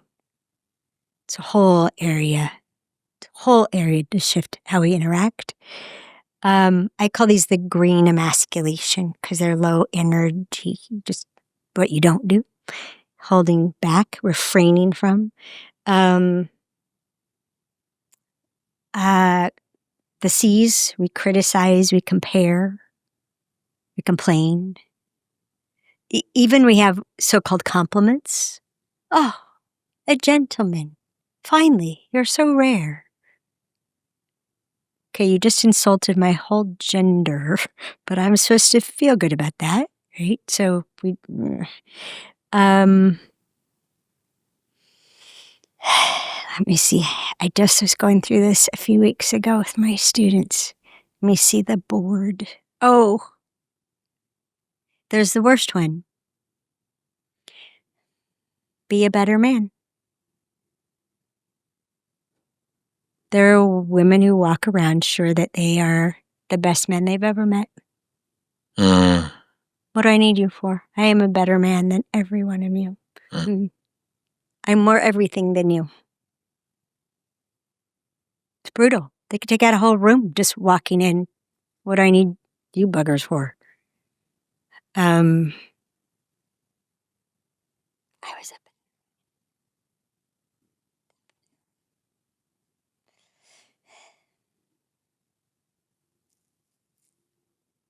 We withhold sex. Some women withhold food.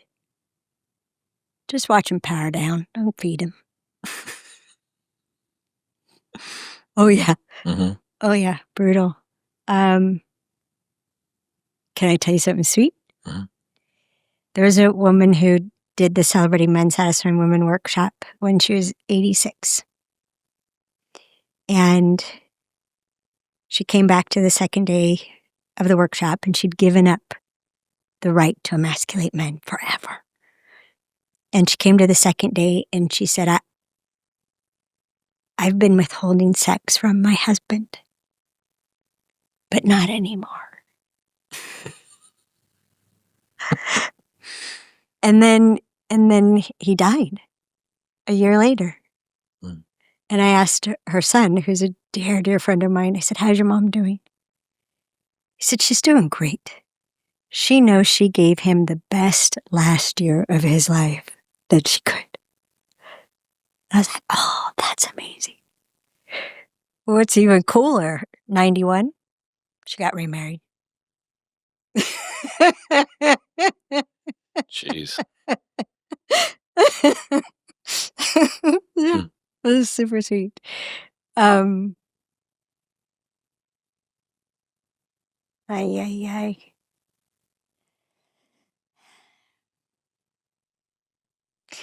Can I tell you a part?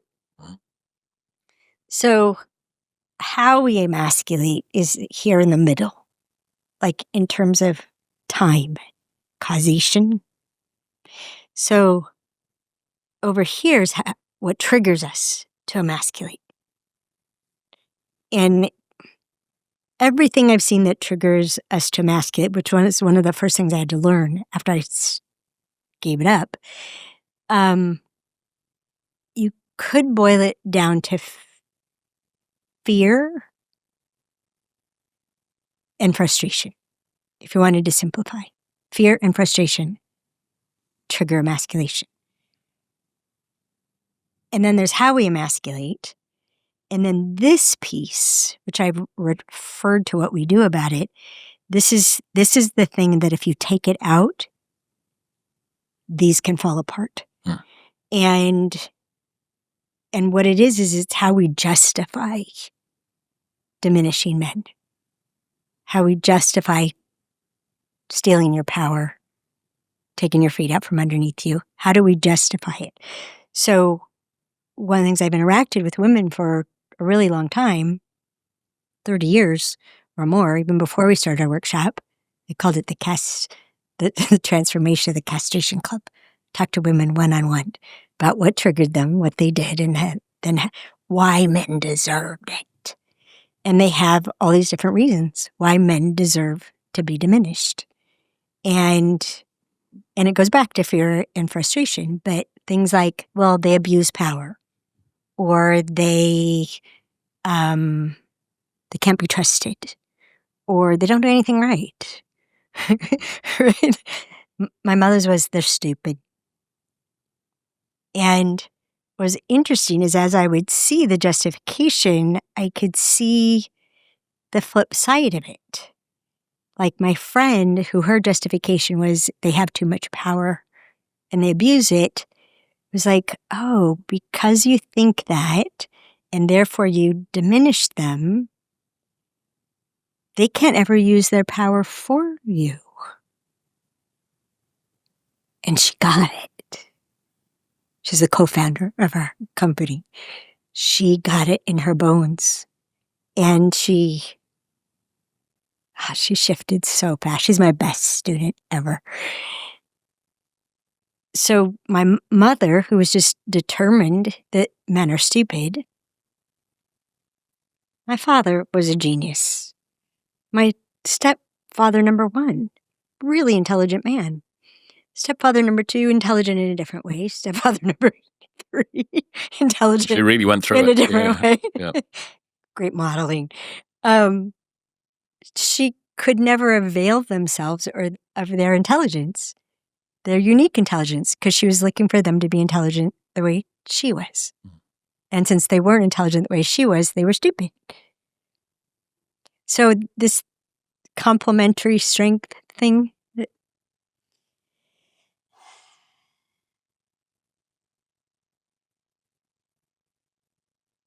never have anything be good enough, never be satisfied, be unhappy on principle. There are women who think if they never give up the happy, you'll keep trying harder. They've got it backwards.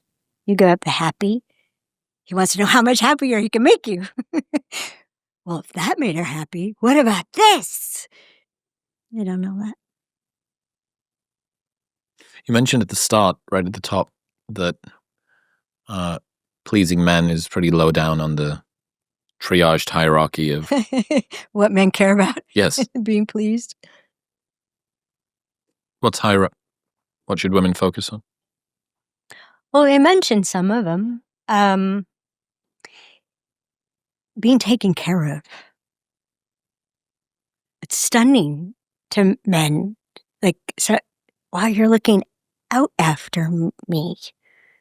Ah, I mean, how much more productive can a man be if he's being taken care of? You know, when I left home to come be with you, I cooked a bunch of food to bring with me because I eat very particularly, and I cooked a bunch of food for Dan so he can eat very particularly. And it's like he just loves it. When my grandson was born, I was gone for a month, and I made his favorite cake. It's called Jack, ginger apple cake. And he was coming over, this is when I lived in his backyard, and he would come over once a week to water my plants while I was gone. And I left him with a ginger apple cake, and I didn't tell him that in each of the 3 drawers in my freezer, there was another ginger apple cake. So he would come water my plants. I watered your plants. Oh, thank you. In the bottom drawer. In the bottom drawer, there's something for you. Yeah. And I said, which drawer? And he goes, did you already forget? But I wanted to make sure he looked in the bottom drawer because I didn't want him to find the other one. Yeah. Right? Although now that I think about it, whichever one he opened, he would think that was the only one, right? Duh. Yeah. So. Taken care of. Yeah, it's just like to take care of him. Mm-hmm. Well, and it's different for a different man. Like, you got to ask, what would take care of you? And a man might say, it would support me if. Right? So it's interesting. I ask, how do you feel supported? Men say, I feel appreciated when. When I say, how do you like to be supported? How do you like to be appreciated? Well, I feel supported when. So taking care of, support, and appreciation, they all live in the same, right? What you appreciate, you take care of. What you appreciate, you support, Like they all live in the same domain, and they're priceless in terms of quality of life and in a partner that they'll take care of you. and they'll support you. Sunday was my birthday. And happy birthday. Thank you. 65. It's crazy being 65. I feel invincible. You look invincible. You do. Thank you. So, it's my birthday. It's special. It's my 65th. We got to do something really special. We did do something really special. He went to Father's Weekend at CU Boulder with his son, who's a senior. He was there for all the frat stuff and CU Boulder to beat Iowa. And I had 3 days home. It was heaven. It was so awesome. It was one of my best birthdays. But for me to support him, like something women don't know to listen for, like when they're sorting for a relationship, is what matters to him. What matters to him. Just keep thinking that. He's talking. What's important to him? What matters to him? What does he care about? We call it listening to learn. And so it was obvious to me after the first 3 hours I talked to Dan on the phone, before we ever met, the most important thing to him in his life is his children. Okay, I got it. I was glad. So many women, like women in your age group, they want to be a man's first priority. Tell them it's a huge mistake. Men's capacities are enormous. If he makes you his first priority, he will drive you nuts. That's interesting. Dig into that for me. Why would a man who makes a woman his first priority drive the woman insane? Because you guys, you got so much to give. You have such capacities for productivity, for getting things done, for creativity. Like, y'all are amazing. And if that's all focused on me, I don't need enough to occupy you. I need enough that you could really help me, probably every day, several times a day, in different ways. But to be the focus of all that attention, all that mind power, all that oomph, it would be emasculating to you, and it would feel needy and controlling and icky to me. So just as a man is looking for a woman who has a passion that feeds her, that she can bring to the relationship, you got to have a purpose. You got to have something you're up to. That's hot, what you're up to. You ever read Dr. Robert Glover's book, No More Mr. Nice Guy? I've never read it, but he interviewed me about 3 months ago. Oh, cool. Yeah. I like Robert. Did he teach you the 3 things that make an attractive man? Did he give you that one? No, he... I feel like there's a story here. What went on? Well, the interview, which is on the internet, was for the men that he coaches. And he has a whole team. And he's adorable because in the interview, he talks a lot. And after it was all done, everybody was gone and we were in a room with a group, and the group were saying their favorite things that they learned. And at the end of it, what Robert said was, I learned when Alison Armstrong's talking, I should shut up. And it was just so sweet that he caught it, right? It was really, really sweet. So, the 3 essences of an attractive man. What are they? A man who is comfortable in his own skin. Yep. Knows where he's going. Yep. And is having fun while he's going there. Oh my gosh. Yes, yes, yes. It's bringing back so many things. My husband was not comfortable in his own skin. He felt trapped in a human body. It was too heavy. It was too slow. It was just a burden. So I drove fast, rode motorcycles really fast. He was so happy. The But when he died, which he did suddenly, I felt his exhilaration. He was free. He was free of this thing that had just been too heavy and too slow his whole life. I could hear him like going. It was incredible. It made it really hard to grieve in a normal way. To know what that was like for him. How interesting. I had a conversation with my coach, a guy called Joe Hudson. I had a conversation with him the other day. And I was talking about trepidation. And he asked me this question. He said, how much of it's fear and how much of it's excitement? And I was like, oh, you motherfucker. I really, really try and like sit with it. Yeah. Fuck. Like the first 50% of the outside of the gobstopper is fear. Mm-hmm. The core of it's excitement. It's really messy. It's trite to do the whole "you're not nervous, you're excited" thing. I think it's a little trite. Just that yeah, cool. Like these two things can a slight different perspective. You finish a workout, you're on the floor in a sweat angel, panting, and you've got the taste of metal in the back of your throat, and you're hot and breathing heavily, and it's exciting. That happens spontaneously in traffic. You call an ambulance. Okay, the same sensation. Okay, so our framing around the present moment largely determines our experience of it. Like, whatever. But that one around fear I'd never heard before. And I've been working with fear a lot, especially the last month or so.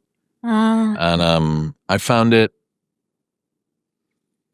really interesting. I found it really interesting to think about when you're telling that story about Greg. And there's less cleanness around the grief. There's cleanness available. I'm sad that he's gone, and he was sad that he was going. But also, he was in some ways maybe glad that he was going, and I'm glad that he was glad that he was going. But he's sad that he went, and I'm sad that he's gone. And here we go. Like, this is a big, complex knot to try and cut through. Yeah, no. Grief is extraordinarily complex and has so many gifts. May I say something about the fear and excitement? Absolutely. So, one of the things I've found useful is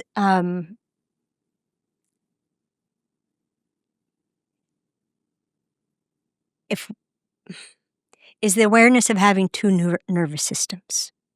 That we literally have two nervous systems. They call them the sympathetic and the parasympathetic nervous systems. And excitement and fear and anger, I would call those all emotions. And that how you can tell, and someone, I wish I could credit them, defined emotion as energy in motion. So if you think about fear moves in the body. It zings around. Chemistry zings around. Excitement zings around. What if those are all sympathetic nervous system responses? They're all in response to the perception of a threat or an opportunity. And opportunities can go either way. They can cause you to live or die. Right? It could be a fake, or you could not be up to it. So opportunities quickly become threats to the nervous system. Right? So if you distinguish that from a feeling, and feelings have locations. Feelings have a place. Yeah, you have a place right there. Now it's interesting where you put your hand, because that's your diaphragm right there, right? Yeah. Well, if we were going to talk chakras, I'm not fluent in. I'm not even a novice in chakras, but right there would be the chakra of yourself, who you are, and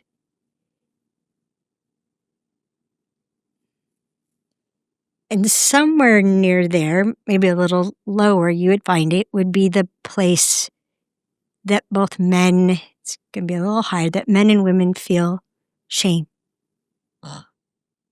Not when we've been shamed, right? When we're, between me and me, someone was harmed, even if I harmed myself, by failing to be or do what I most value being and doing. So it's one of the few feelings that men and women have in the same place, which I find fascinating because so many of our feelings are not in the same place. And women don't know this. So when they ask a man, so how do you feel about that? We think you should just look right here, which is where we would look, and you'd know how you felt about it. But do you ever notice a woman said, you hurt my feelings? She doesn't say you hurt my feeling. You hurt my feelings. Because we have a stack of pancakes right here. So many feelings that all it's like a condo complex. They're all on different floors, but they're right here. And I started paying attention to men and where are these feelings? And this goes back to the emasculation, which is, it's so sad. So I started asking men, where do you feel happiness? They couldn't answer. Men pay attention to women being happy. They don't pay attention to themselves being happy. They just are when they are. And you were talking about fun, right? So be at home in your skin. Comfortably in your skin, know where you're going, has fun when they're going. Fun. Yep. Yes. So having fun, men at play is when we fall in love with you. You having fun, you're open. You have an open state of mind. And we just just fall madly in love with you. But if you're always that way, then you're not strong enough to save me from the tiger, right? So if you don't know where you're going and then be at play doing it, we need both, right? And so back to the feeling thing. So I asked men, where do you feel happiness? And they couldn't answer. So I started, do you ever review videos in your head, like your memories, and you go through the video? And I can take a video from 30 years ago and rewatch it and learn something. That's what was happening there, right? So I just was replaying videos, and then I got it, that where you guys experience happiness, which you usually conceal that you're feeling happiness because it could be used against you, is right here. And there's this thickening of the neck and this, of this, and there's a swell right here in the chest when you guys feel happy. And if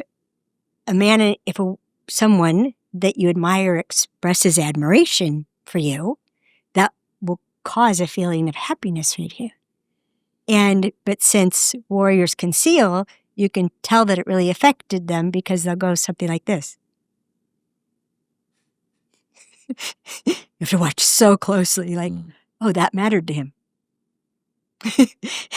And it's hard because women will go on and on about what mattered to them, right? So we expect you to go on and on. Oh, that was such a great acknowledgement. Thank you so much. I just made me feel like $1 million. No. There's just going to be this subtle thing. But it broke my heart when I found out about it. The problem is where you guys feel happiness is also where you experience power. Your shoulders and your arms, this is the strongest part of your body. This is why when you guys pick something up, you lift it up. It's weak here. The pelvis is weak in men. It's the women's strongest part. We'll pick something up and we'll carry it like this because it's our strongest part. It's a good thing my pregnancy works, right? You guys I know this from cutting logs in the woods of Colorado, and then the guys would chainsaw it and we would move them onto the truck. But no, my girlfriend and I, we would roll them on the ground or we would clear the pathway. And the men are like, why are you clearing the pathway? Because they just lift something up and then they just step over what was in the path. And so I was paying attention to this. But anyhow, so power shows up here. Happiness shows up here. Happiness and power go together. But what are women terrified of? Power. Yes. Men feeling powerful is scary as hell.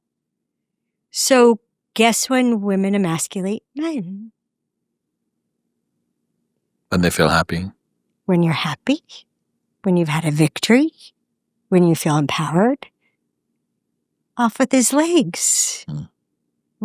We attack. It's terrifying to us. There's a really interesting idea from evolutionary psychology that you might be familiar with. Two types of relationships that are caused or mediated by an imbalance in mate value, typically. An imbalance in mate value. Mate value. Okay, yep. How I see your value, how I see my own, and how those two relate to each other. It's not necessarily how it is. Usually, sometimes is. Anyway, perception. Cost affording, benefit affording, cost inflicting. So two types of mating strategies. Benefit affording, I will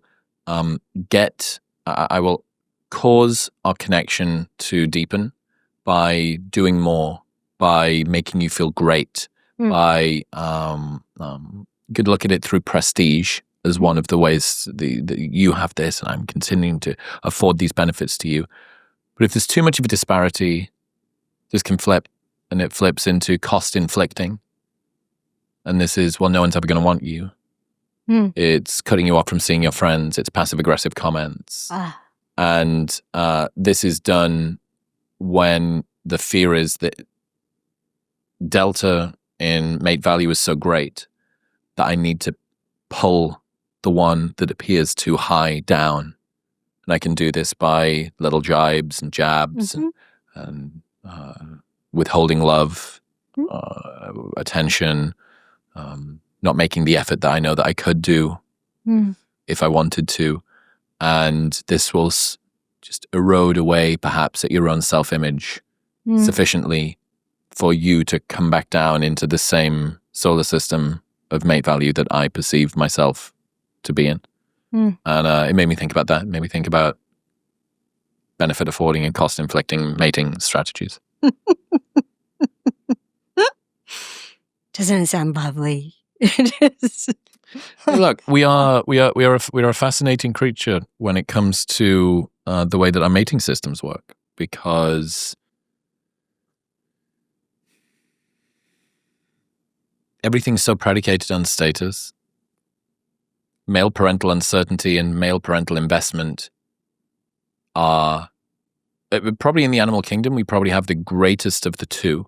There's probably no other creature on the planet that has more male parental investment. In fact, there can't be. There's no other animal which comes out as neotenous and useless. It's a blob that can't look after itself at all for 10, 12, 14 years, something like that. Right. So you need fathers around. But also women have concealed ovulation and when monogamish, but very clever. And we can...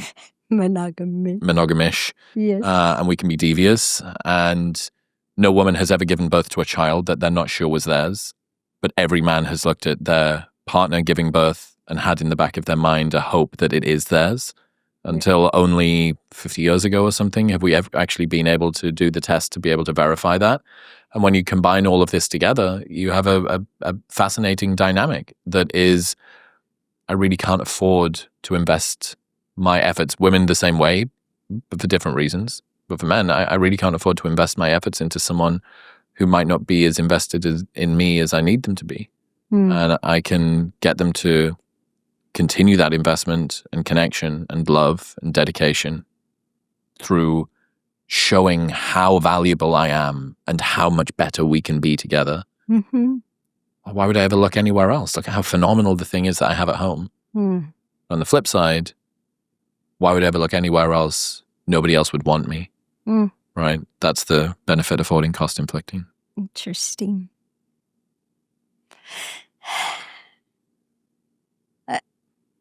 at least 10 things would come to mind. But one thing you might get a kick out of is there's this at least one study that showed if you ever take baby pictures in like a high school graduation album and you compare them, you usually can't match them. Because for the first year of life, babies look like their dad. And most people say they look like their dad. About 80% of his family will say they look like their dad. And they actually do look like their dad. And the point of looking like their dad is, I'm yours. Wow, you think that's a reliable... So are you suggesting that human babies have evolved to look more like their father because that is going to increase male parental investment due to less uncertainty around whether or not the child's theirs? Absolutely. That is so cool. I've never heard that. Absolutely. That is so cool. But then what happens is over time, they start looking more and more like their moms. And it's a characteristic, actually, in herd animals where, like, you know the difference between donkeys and mules and horses? So donkeys are the most masculine, you would say, in the equine world. They're logical. You can't train them by the use of fear. They're pound for pound the strongest large animal. I had a donkey. Immovable, and if it didn't make sense, there's no way he's going to do it. Also extremely sensitive. So to train them, you have to be super perceptive to everything. Horses, more on the feminine side, easily controlled through fear, easily controlled through the desire to be pleasing. You can train them through that. You're not going to get out the best in them that way, but you can train them through it. So mules are a cross between a male donkey and a female horse. A hinny is a male horse and a female donkey. Hinnies are not desirable. They're not. Nobody wants a hinny. Why would I want a hinny? Because the beauty comes from the female. This is not just horses. Beauty comes from the female. And so the mule has the beauty of the female, that attractive face, and the ears aren't too big and all that stuff, and the grace in the body, but ends up with the intelligence and the sensitivity of the donkey. And it's a natural thing for men to look for beauty in a mate because there's a primal knowing that the beauty in her is what my children are going to end up with, and it will be an advantage to them. Beauty is a currency in human cultures, for sure. So, yeah, so babies look like their dads. I wasn't aware. And then their faces change, and they don't look like their dads so much anymore. I don't know how human mothers and fathers contribute differently to looks. That would be an interesting one. I do know that there is something called the sexy son hypothesis, which is a additional benefit that attractive men have when being assessed by women. Not only is this man attractive, which is symmetrical face, good immune system, genetic profile seems to be sort of relatively all there, has been able to look after himself, hasn't incurred any great injuries, blah, blah, blah. But also, he's good looking. I'm attracted to him. That means if I have a son with him, the son will be good looking. Interesting. Steve Stuart Williams refers to humans as grandchildren optimizing machines. It's really cool. At the start of his book, The Ape Who Understood the Universe, he goes through all of these different, he imagines an alien looking down on Earth, and what is it that humans are doing? And he says, is it this? No. Is it this? No. Is it this? No. And he's sort of building on it each time. He says, well, maybe they're children optimizing machines. And he's like, well, no, they're not. There's a really interesting study done about Charles Darwin. Darwin, I think, ended up having 12 kids, something like that. Not all of them survived. And some, still Victorian England, maybe one or two died in infancy, childbirth perhaps. But the one that was most painful was the one that died around about age 11. And this seems to be reflected in studies. And the reason that's put forward, the evolutionary logic reason for this, is you're a grandchildren optimizing machine. And your child was just about to get to the stage when they could have become a mother or father. Right. And you lost them at that point. Right. So, no, maybe there's lots of things. You've had enough time to attach to them. You've fallen more deeply in love. There are all of these memories that you've got, so on and so forth. They still had all of their life ahead of them, and yet you'd spent enough time to be able to blah, blah, blah, blah, blah. All of that's lovely. And those are the proximate reasons. But the ultimate reason, again, why that moment? Why did that one hurt so much? The grandchild optimizing machine was just about to be able to start producing grandchildren. Right. And I thought that's cool. Yeah, I can see that at any age that a child dies if they haven't reproduced yet. Yeah, I'm an only child, so I've got a lot of pressure on me. Oh.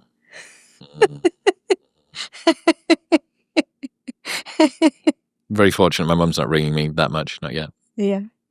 Take care of the rest of her. One of the things you mentioned earlier on was that men play for points. Yes. What earns the most points? What earns the most points with a woman, or what counts as the most points to a man? What counts as the most points to a man? Happy. Happy is the bullseye. It's a spiritual quality. It's transformative. Makes life easier.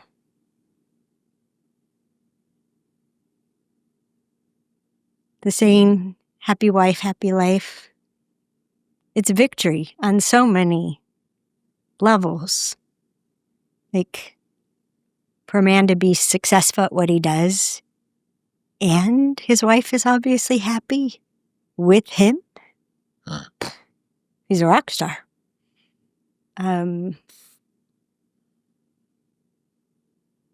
So I've worked so long with women on about happiness, what does it take to make them happy? And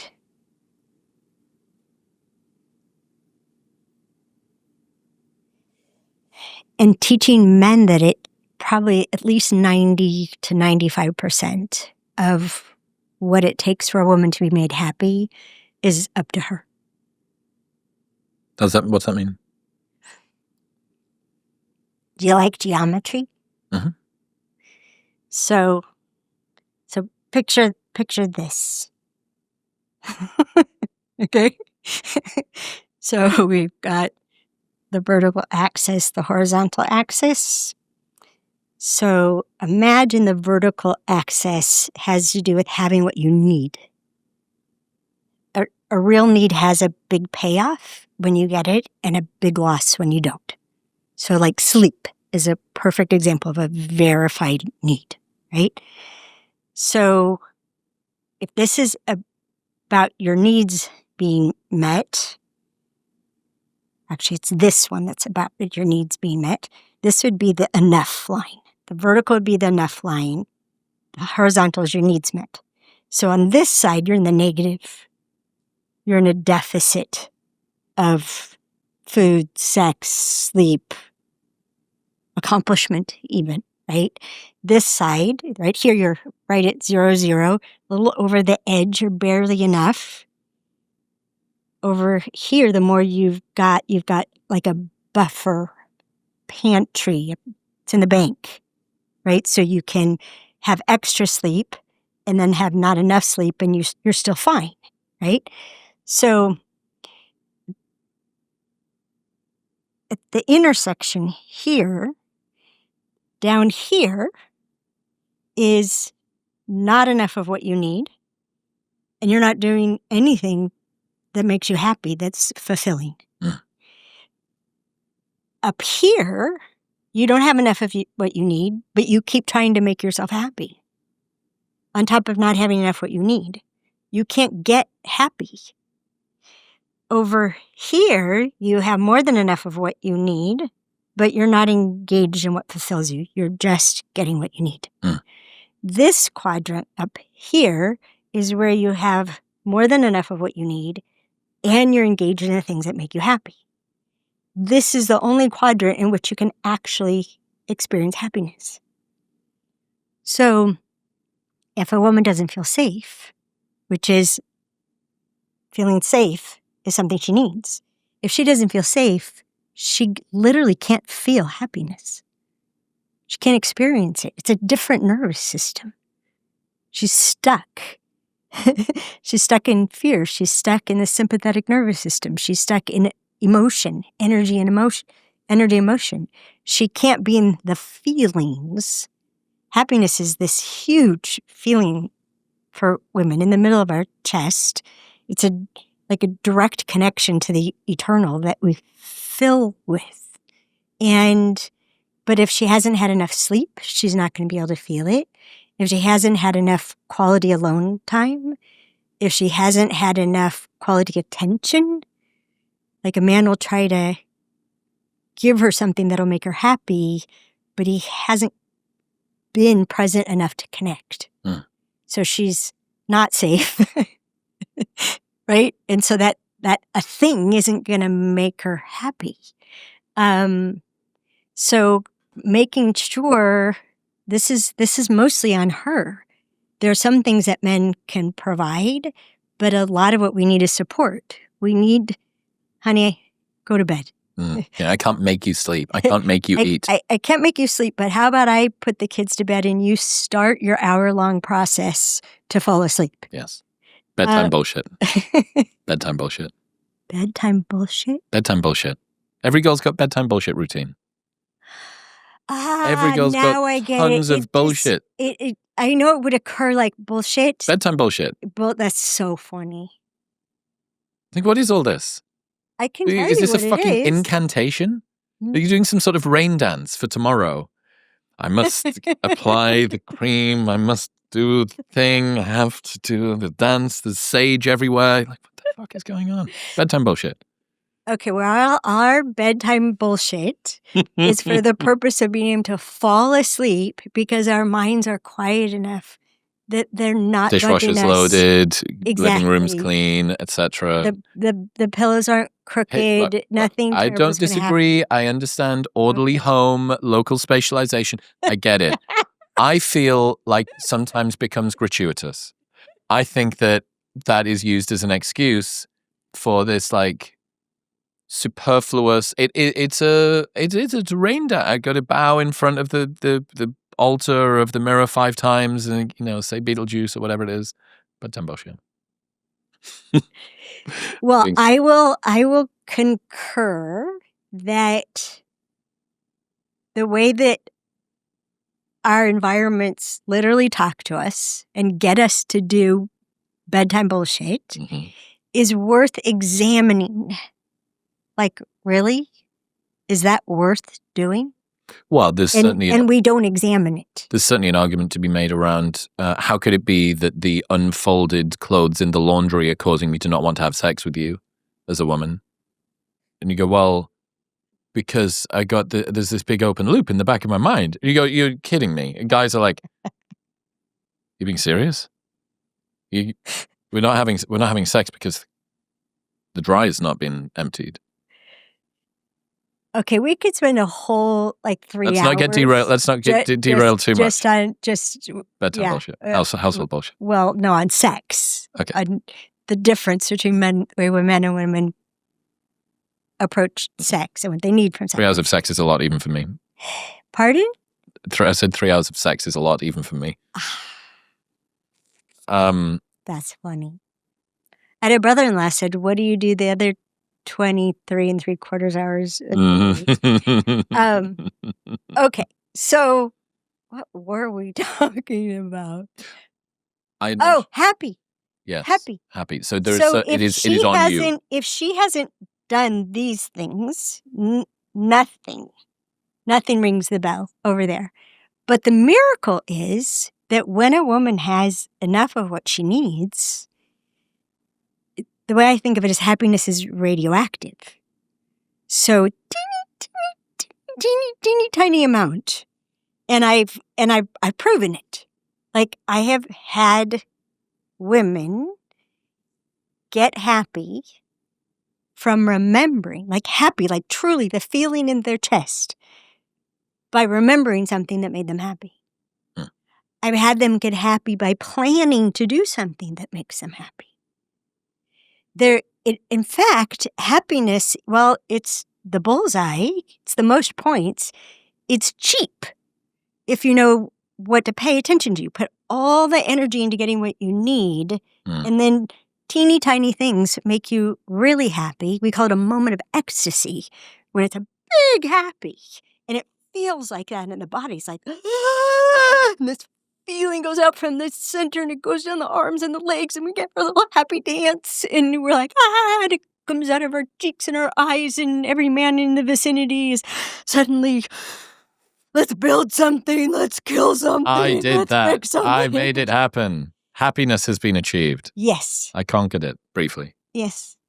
Which the downside of that is one of the ways women emasculate men is they make sure he knows it wasn't you.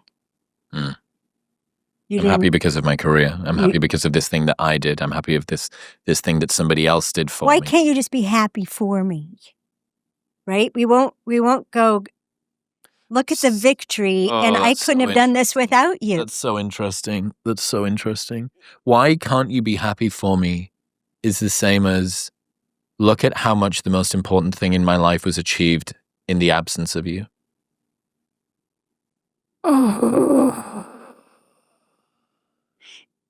And it's a lie. It's horseshit. Well, of course, because even the patience of like, let's say that it was exclusively on you. It was this thing. It's the next book. It's the next convention meeting. It's amazing, and all of the things. Well, even if I'm completely on the sidelines, I had to be sufficiently patient to let you do it. Even if you didn't speak for a week, didn't talk for a week. Yeah. I had to put up with not talking for a week. I gave you your space. I went without what I needed to give you your space to go be awesome. That must have been really hard. It must have been really hard for you to put up with not speaking to me for a full week while I went away and did this thing. Thank you. Thank you. So I couldn't have done it without the space. Mm-hmm. Yeah, very interesting. Why can't you just be happy for me? Look at how much happiness I am deriving without you. Yes. Maybe even in spite of you. Yes. Not because of you. Mm-hmm. Yeah, what a way to make someone feel like they're not a part of your life. Yeah, so it's the opposite. Like, what's the most amount of points, and then what's the most emasculating? We seem to have a sixth sense for that. How to get you. Why? Well, you said before about what it is. It's fear. It's very self-defeating, the things that we do in relationships. A lot of the time, the thing that we want is the thing that we push away. When we're wanting to be cared for, to be made to feel safe, but being so independent and in masculine energy themselves, without needs, that they don't allow anybody to actually help them. Well, if you think about it,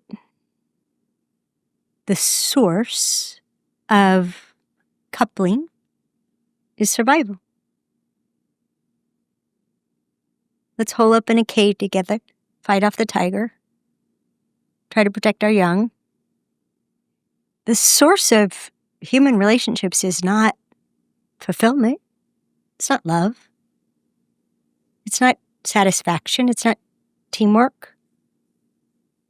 That's not the source of romance. The source of romance is reproduction and survival. And survival into the grandchildren. Right? It's so when we're doing what we're compelled to do, which instincts are compelling, like there's a tension in our body and it's telling us to do something.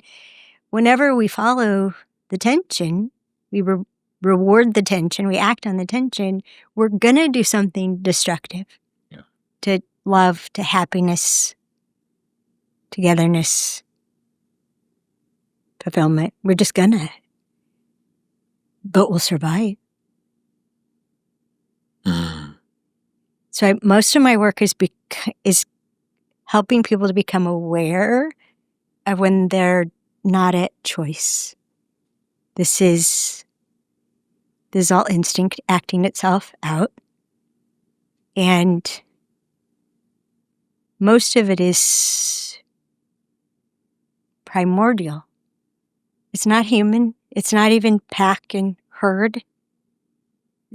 Most of what we're compelled by, we share with bacteria. Viruses, we behave the same way. And it's a thing I started working on about 5 years ago. It's like, I wonder if Chris and I will talk about this. Most people don't want to talk about it. It's so ugly. So, we've evolved beyond that. Really? Really? Really?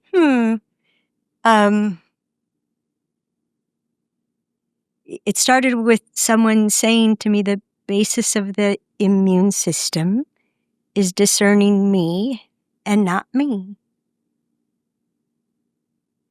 And my brain just glommed onto it. It just like went fireworks. Like, a sneeze. A sneeze is a not me reaction from your body to eject what is not me. A cough is a not me. Diarrhea is a not me. Get rid of it. But we have the same reaction to another human being. Any human being, we're scanning. Are you me or not me? Oh, you're like me that way. Oh, and then we assign too much meaning. You're like me, so I'm safe, and you're going to be like me in other ways, and so I can trust you to do what I would do. And you're like me, like me, like me. Produces this instant connection that's overestimated. Oh, you're not like me. And what's funny is women are like, you're not like me, but you're strong. Right? Or, you're not like me. I'm not safe because you don't do what I would do. Better take your power quick. Oh, right. That's interesting. Yes. Yeah. And so women are looking for men who are like them. It's very confusing because then we have no chemistry, because chemistry is caused by differences. Men lean into, you're not like me. Ooh, you're not like me. Men have told me so many times, I don't want to be with someone who's like me. I don't need another me. I want someone who's not like me. But then women are trying to prove I'm as strong as you, I'm as smart as you. Everything you can do, I can do better, right? My mother danced around the kitchen singing that song after Guys and Dolls. So, if you look at human atrocities, they're all me, not me reactions. Yeah, disgust. Just boom, boom, boom, boom. But it happens so fast, and it's usually below the surface, and tribalism, survival.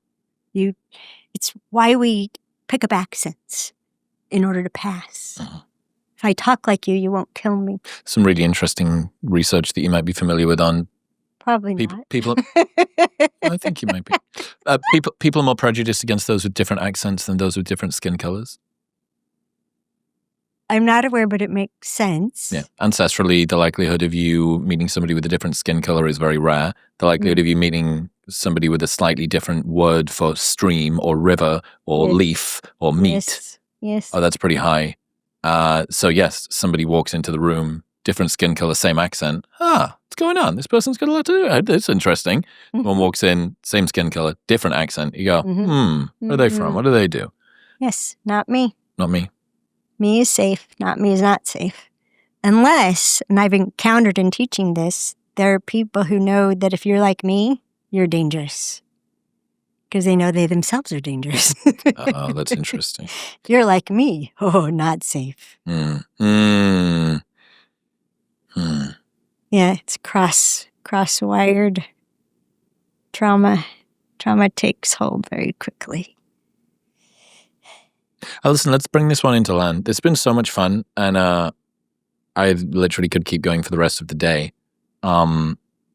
I think you're delightful. I think the work that you do is fantastic, and I think that you specifically are very delightful yourself. Where should people go? They want to learn more about this, whatever this is. All this? Mm-hmm. Oh, gosh. It depends on how much contact they want directly or how much information they want cheaply. YouTube/Alison Armstrong videos.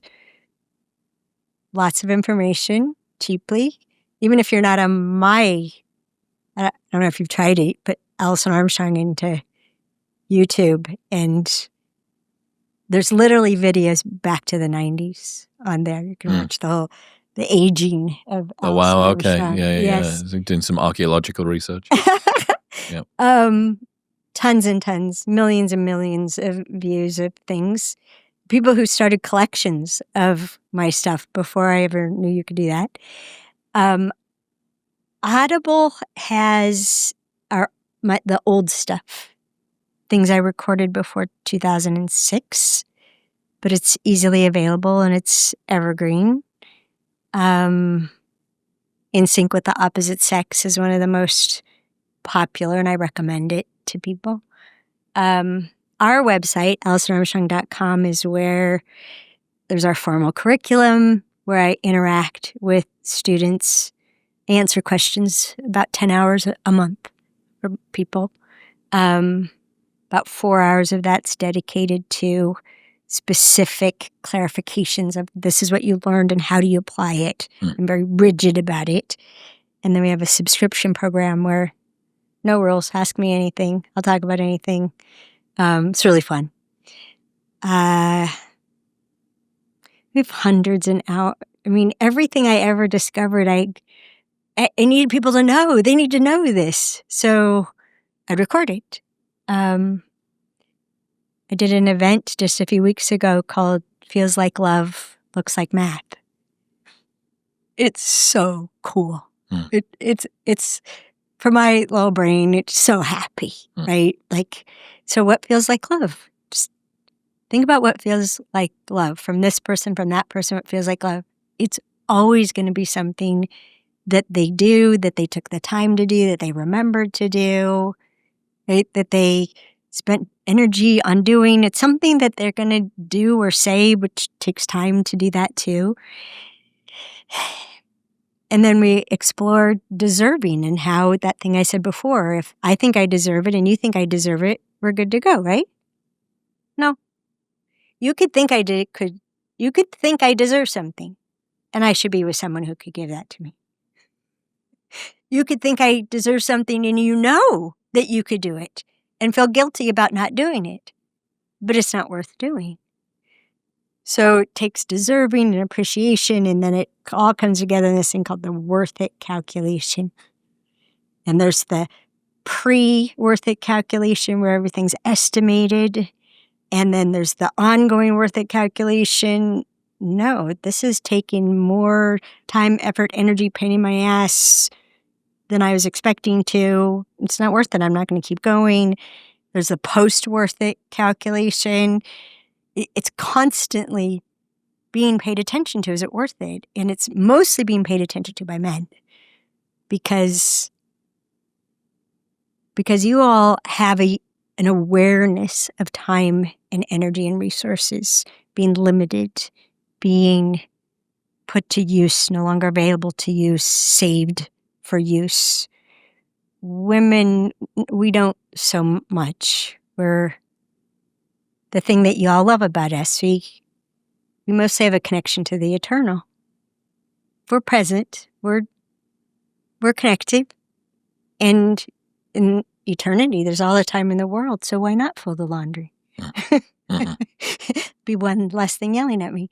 So almost everything is worth doing. It just has to be a little bit worth it for a woman to do it.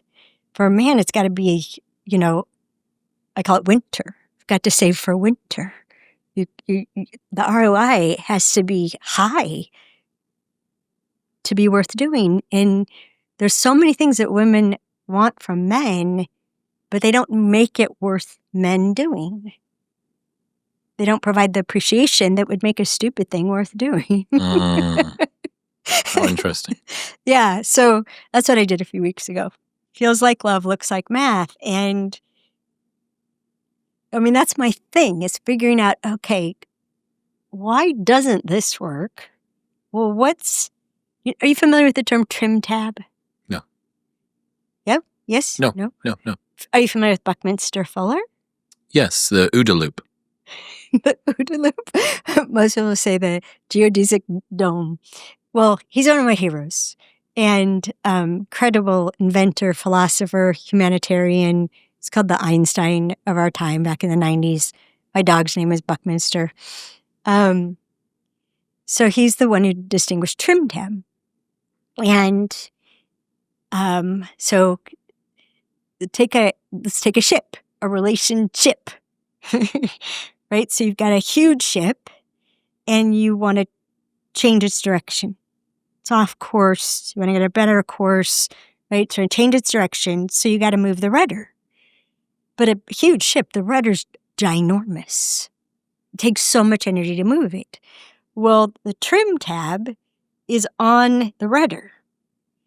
And if you flip the trim tab, it uses the current that the ship is moving through to move the rudder to turn the direction of the ship.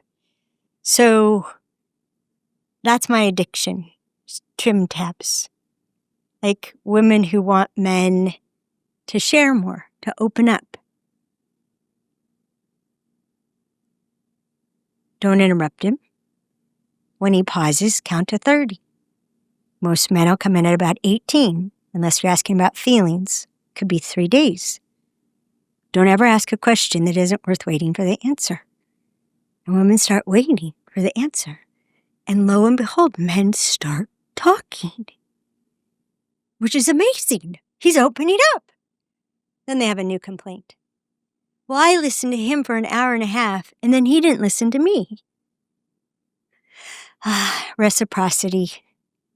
Men show appreciation by take and use. They appreciate the listening because they're talking. They know they appreciate the sandwich because they ate it. They know they appreciate the nakedness because they went, ooh. Right? Women show appreciation by direct reciprocity. I listened to you for 27 minutes. Now you listen to me for 27 minutes. And women are profoundly aware of this. We know this. Okay, it's your turn. I've been talking this whole time. Now it's your turn. It's like a little ticker going tick, tick, tick, tick, tick. So the men will open up and then they'll complain, but they're not listening to me. Well, that's a whole other thing. Get listened to by a man. He's not going to do it in return. He's not built that way. So anyhow, that's what I'm addicted to. If you just change this little thing, like instead of saying, let's do it.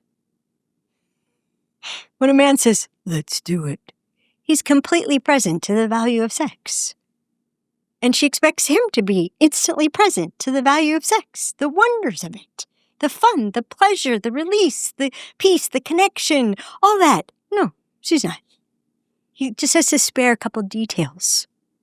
That's a trim tab. I'd like you to I want to make you feel things you've never felt before. How soon can you be in the bedroom? Let me turn off the faucet. But it's just a trim tab, just a couple little more details. We're good to go. Forget the laundry, right? So those are all the little things I'm always looking at. If you just shift that, if you just if you don't say, Chris, we really need to take some time, probably every week, to talk about this issue. Why would I want to do that? Right? Women don't know issues by definition are unsolvable. Honey, could you help me with a problem? What? So the hero language is all about in the Queen's Code, because women avoid using the words that are the most actionable to men. Okay, so your question was where? So AlisonArmstrong.com is where I get to talk to people, and it's part of what we call a process of transformation, which starts with become aware of the cause of the results you don't want. Like for women, emasculating men is giving you what you don't want. Stop that. Then new information or new point of view. What if there's a good reason for everything men do? What if no one's misbehaving? What if there's a good reason for everything you do? So a new point of view. Then there's making sure the new information, the new point of view exists in an empowering context. This is why the Queen's Code is the way that it is. So women can't just glean the information out and use it against men. I call it a fairy trap. The story, everything about it is just bring you in and transform you. That was the point of that book, to transform the way women relate to men. Now I love it transforming the way men relate to themselves, finding out the good reason you have to do things. And then the last part is a new good habit. So an empowering context and a new good habit. So I spend all this time talking to my students to make sure that they've got the new information, they really get it, it's clear to them, and it's in an empowering context, which for me is the context of partnership. It's my passion, it's partnership. And then that they have the awareness, which causes, we have to celebrate noticing when we effed up. Oh shoot, I emasculated him yesterday. I noticed I'm aware of it. Thank you, brain. We have this thing called the notice dance. It's funny how many times you lose your pen. I like to play with it. It's over there now. Tick it, then it flies, and you lean over, pick it up then and you I get go, it. Yeah. Okay. Okay, so YouTube, website? AlisonArmstrong.com. Alison, I really appreciate you. Thank you. I appreciate you. I love what you're up to. I totally love what you're up to. It's very exciting to me. Thank you. Welcome. Until next time.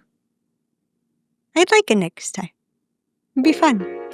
Congratulations for making it to the end of a podcast episode without getting distracted. What a wonderful achievement. How about another achievement? This episode, which I also love. Go on, watch it.